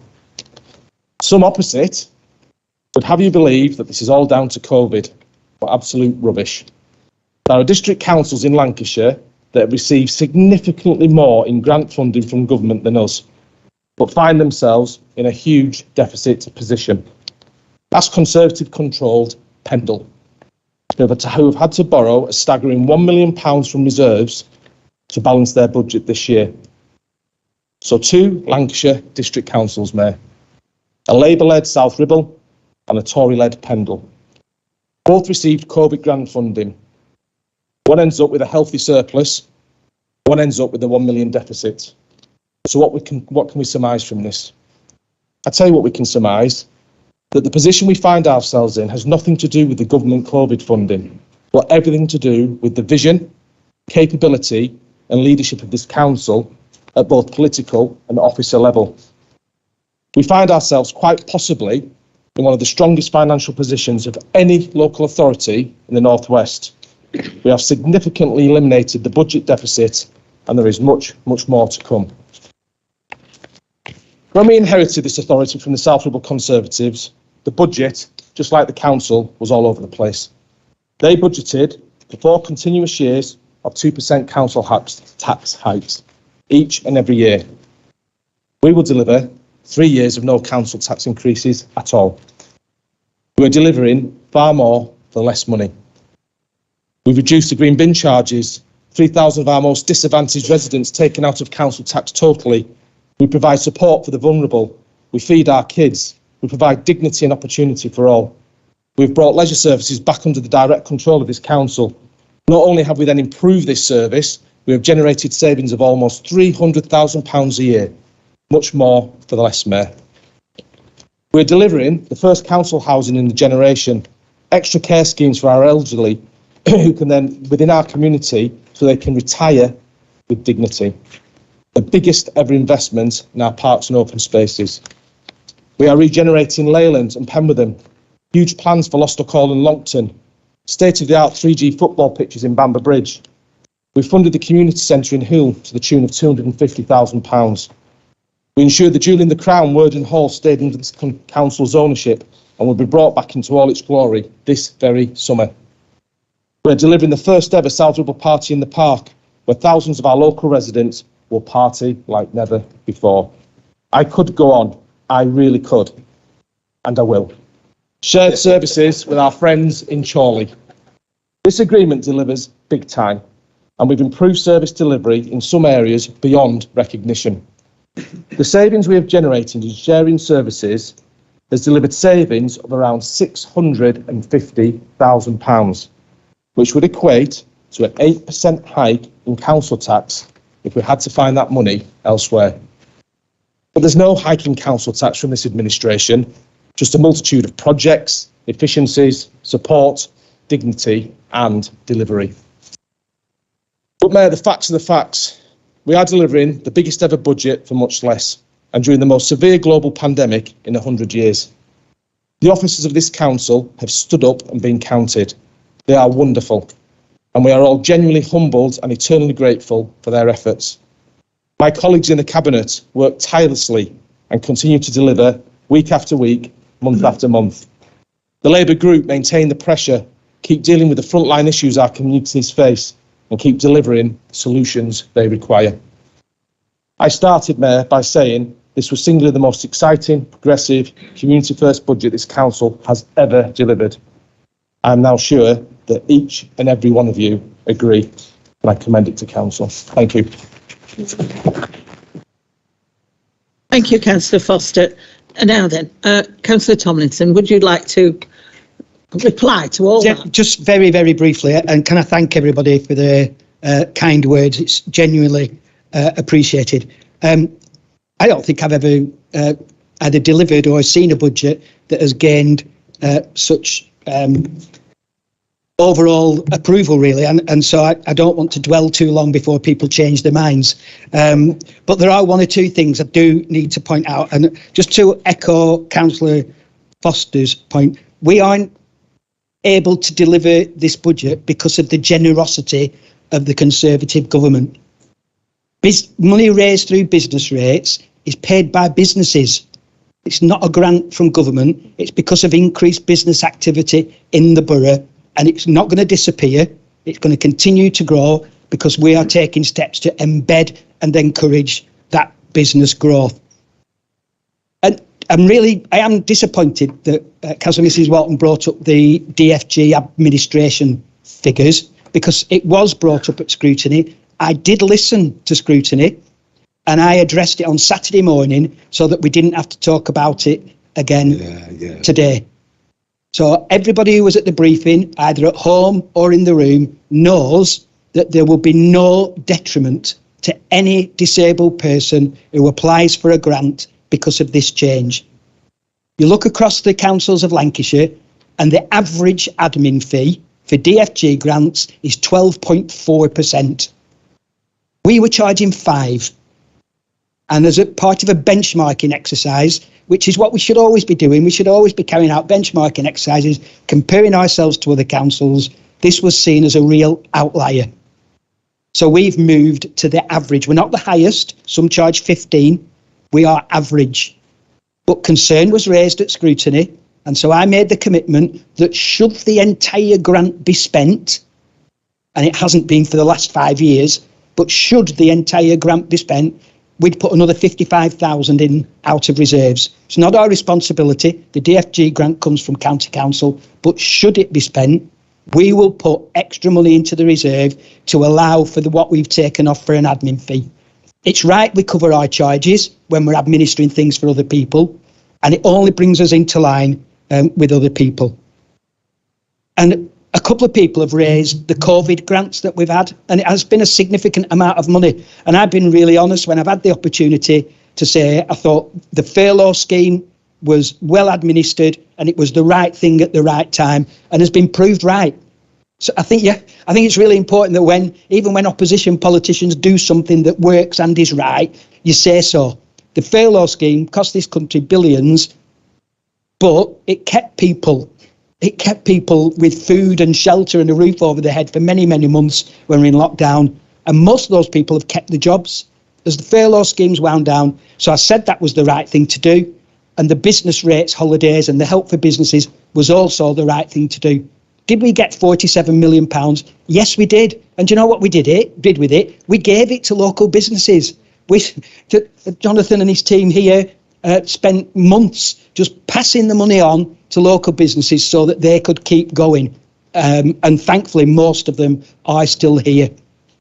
And the evidence of that is the increase in our business rates. The evidence of that is whilst, we all turn our nose up at nail bars and hairdressers and charity shops, there are no empty shops on Hough Lane.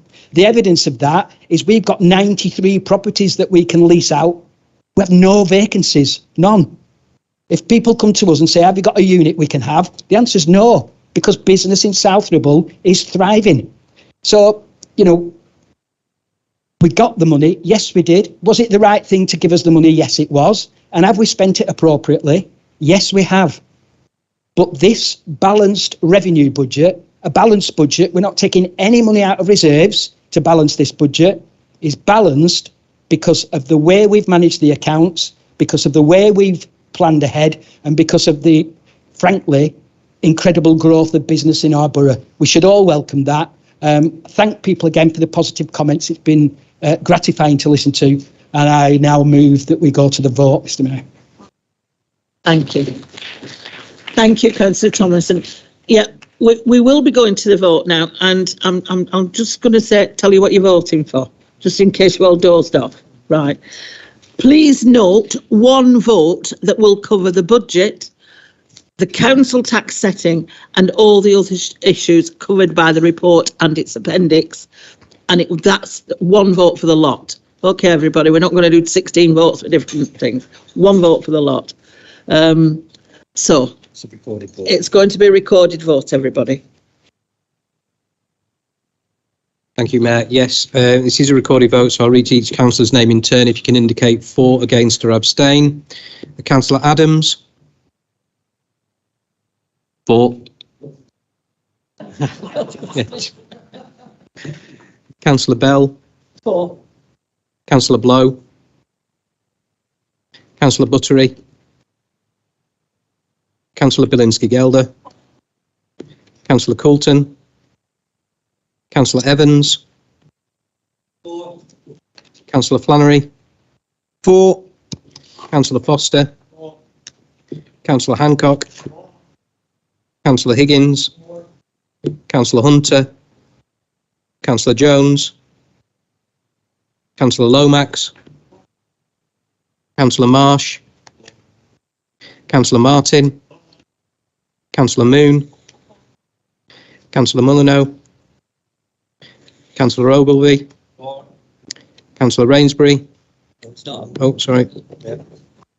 Councillor Sharples, Councillor Shaw, Councillor Phil Smith, Councillor Thirlbourne, he's not here, Councillor Titherington, Councillor Caleb Tomlinson, Councillor Matthew Tomlinson, Councillor Turner, Councillor Unsworth, Councillor Walton, Councillor Watkinson, Councillor Watson, Councillor Wharton-Hardman, Councillor Wooldridge.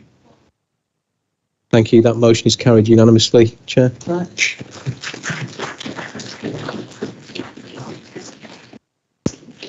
Thank you, everybody. We're now on to item 13, the recruitment of Chief Executive. And this is for decision. Can I ask Councillor Paul Foster to present his report? Thanks, Mayor. The members will recall that when we appointed the current incumbent into post, the Chief Executive, Gary, it was on a fixed term contract that does come to an end on the 31st of December of this year. Having discussed the issue in detail with Councillor Alistair Bradley, the Region Chorley Council, we think it is absolutely prudent that we now look to recruit for the new position as quickly as possible and look to get that position filled by bringing a nomination forward, by the 20th of April of this year. That then allows for a 6-month period of handover from the current Chief Executive to the new Chief Executive, and we're not under any time pressures. And remember, this is 2 councils this individual will need to be managing and looking after. The recruitment process is set out, and what then happens is any recommendation that comes forward from the Shared Services Committee and the Employment Panel comes to both individual councils for approval. I will point out that the council's recruitment policy is clear in that we must look internally first. We then, if we do not recruit the appropriate person internally, we then look externally. And I'm happy to take any questions, and I commend the report to Council. Thank you, Mayor. Thank you, Councillor. Is this seconded? Thank you.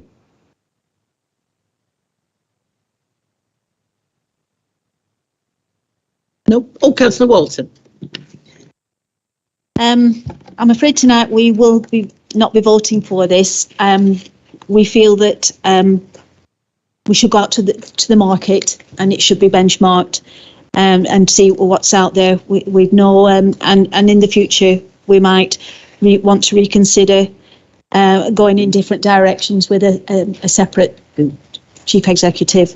So at this particular moment in time, we cannot support these recommendations. Thank you, Councillor Walton. Does anybody else want to say anything? I'm looking. Sorry, Councillor Phil Smith. Yes, thank you, Mayor. Obviously, we have to agree with the council's policies. There's no saying that we shouldn't do that, but it does say internally for a reasonable time, unless there is a business reason not to. I would have thought such an important position as our Chief Executive, and Gary's here, and we might just embarrass him now because I think he's been doing a good job for us, and there we are. But he'll be winding his way into retirement any time now. But and it does say unless there's a business reason not to. And I would have thought a good business reason not to would be, it's such an important position that we actually put it out to the market and use the benchmarking because I think it's really, really important in these positions. And that, for me, would be an important reason not to. Thank you. Thank you, Councillor Smith. Michael Green. Councillor Michael Green. Thank you, Mayor. Yeah, unfortunately, I can't be with you tonight for obvious reasons, but also, unfortunately, I wouldn't be able to support the recommendation that's before us this evening. I think there's a clear business reason for not just advertising this internally. We are South Ribble Borough councillors. I'd like to think all of us want what is best for South Ribble Borough Council and for our residents in terms of services, attracting investments, etc., moving forward. And on that basis, it's only right and proper that we test the market. And if we have a suitable internal candidate who wishes to put his or her name forward as part of that process, well, that is to be welcomed, very much so. But it's only right that we widen the net, so to speak, and we seek the best possible person for such an important role. That may turn out in the fullness of time to be the internal candidate, but at this point, we cannot just simply say so. And it's right that we find the best person for this position. Thank you, Mayor. Thank you, Councillor Green. Councillor Shaw. Thank you, Mayor. I just don't agree with the Conservative position on that. I'm sorry.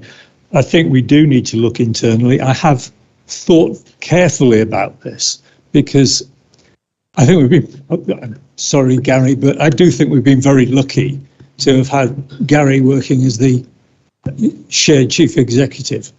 And I don't know how easily he would find something on the external market. I'm not that sure what we would get internally either, but I think we need to go through the process of finding out. And if we're not happy that we can get an internal candidate of the required standard, then yes, we go to the market. Councillor Shaw. Councillor Tomlinson, Caleb Tomlinson. Yes, thanks, Mr. Mayor. After the last debacle we had when we went out to the open market, why don't we just look internally first? If the right person isn't there, then go out to the open market. That would make more sense to me. Thank you, Mr. Mayor. I think that's the general idea, Caleb. I don't like interfering with what people are saying, but I think that was the general proposal. Yeah. Was it not? Have I got it wrong?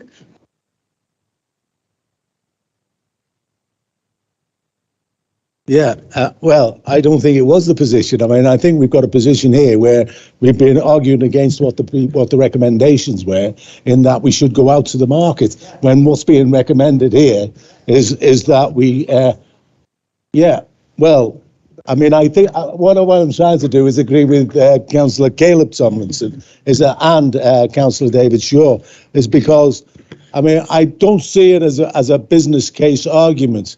I mean, if we do it internally and we do have a sort of a stated intent of developing our staff and giving them the opportunities, and the thing is that if you advertise something internally, if there isn't a suitable candidate, then you say you're not going to appoint, and then you go out externally.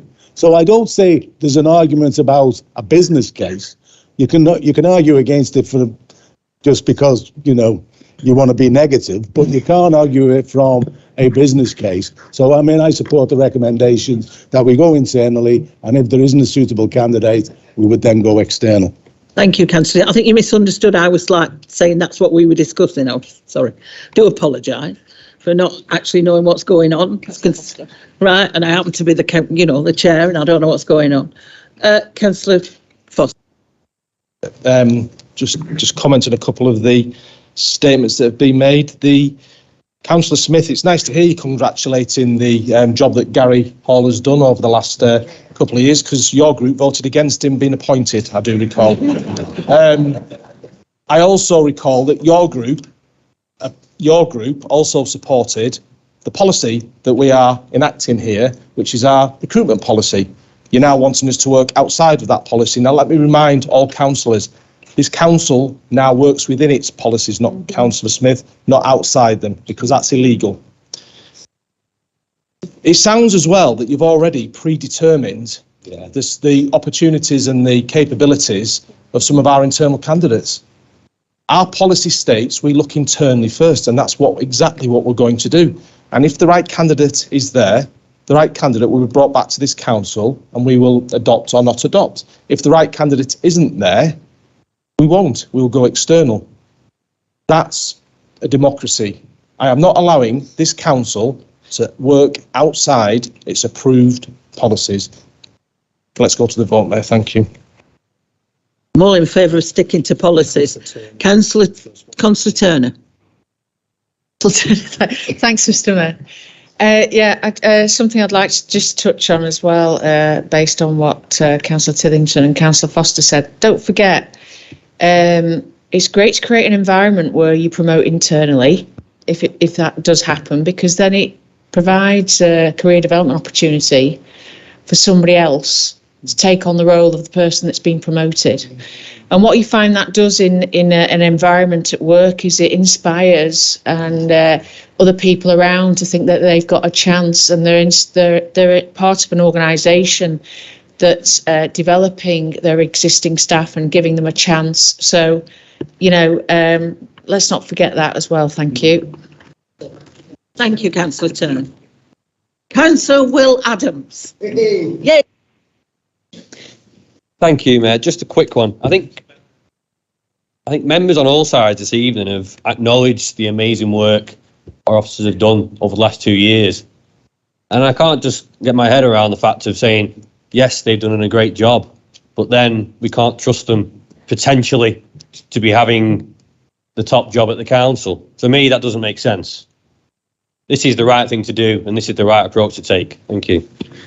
Thank you, Councillor Adams. I'm looking. Anybody else? Yes, Councillor Smith. Thank you, Mayor. I see Councillor Tomlinson putting his hand up and not agreeing to that, but thank you. Nobody suggested we go against council policy. In fact, that's not what I said at all. It is not. Sorry, Councillor Foster, you can be nodding up and down, but I did not say that. I said we should go with the council policy, and the council policy allows something different, a business case to be brought forward. That's exactly what we said. And nobody suggested that somebody from this council who is qualified to take that position should not do so and should not apply. It's just a question of benchmarking. It's seeing what is available and benchmarking. Thank you. Councillor Smith. I think we go to the vote now. Thank you, everybody. So we'll go to the vote. No, it's not a name vote. Okay. Thank you, Mayor. The recommendation is at paragraph 2. That's the approval of the proposals for the recruitment of a new chief executive.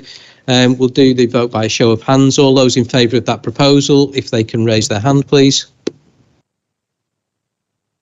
All against? The motion is carried, Chair. Thank you. Motion is carried. Go on to item 14, which is the questions to the Leader of the Council. Are there any questions for the Leader of the Council? Any questions for the Leader of the Council? No. To Councillor McTitherington, Health and Wellbeing. Any questions for Councillor McTitherington? No.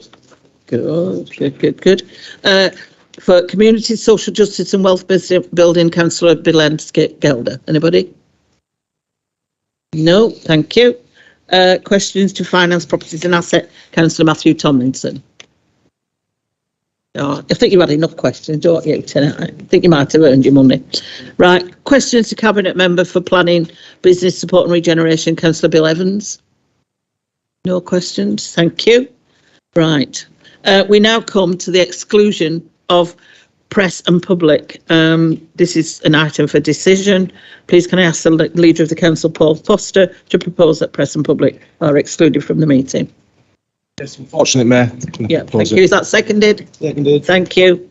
Right, thank you. Can we? Oh, it's got to go to the vote, everybody.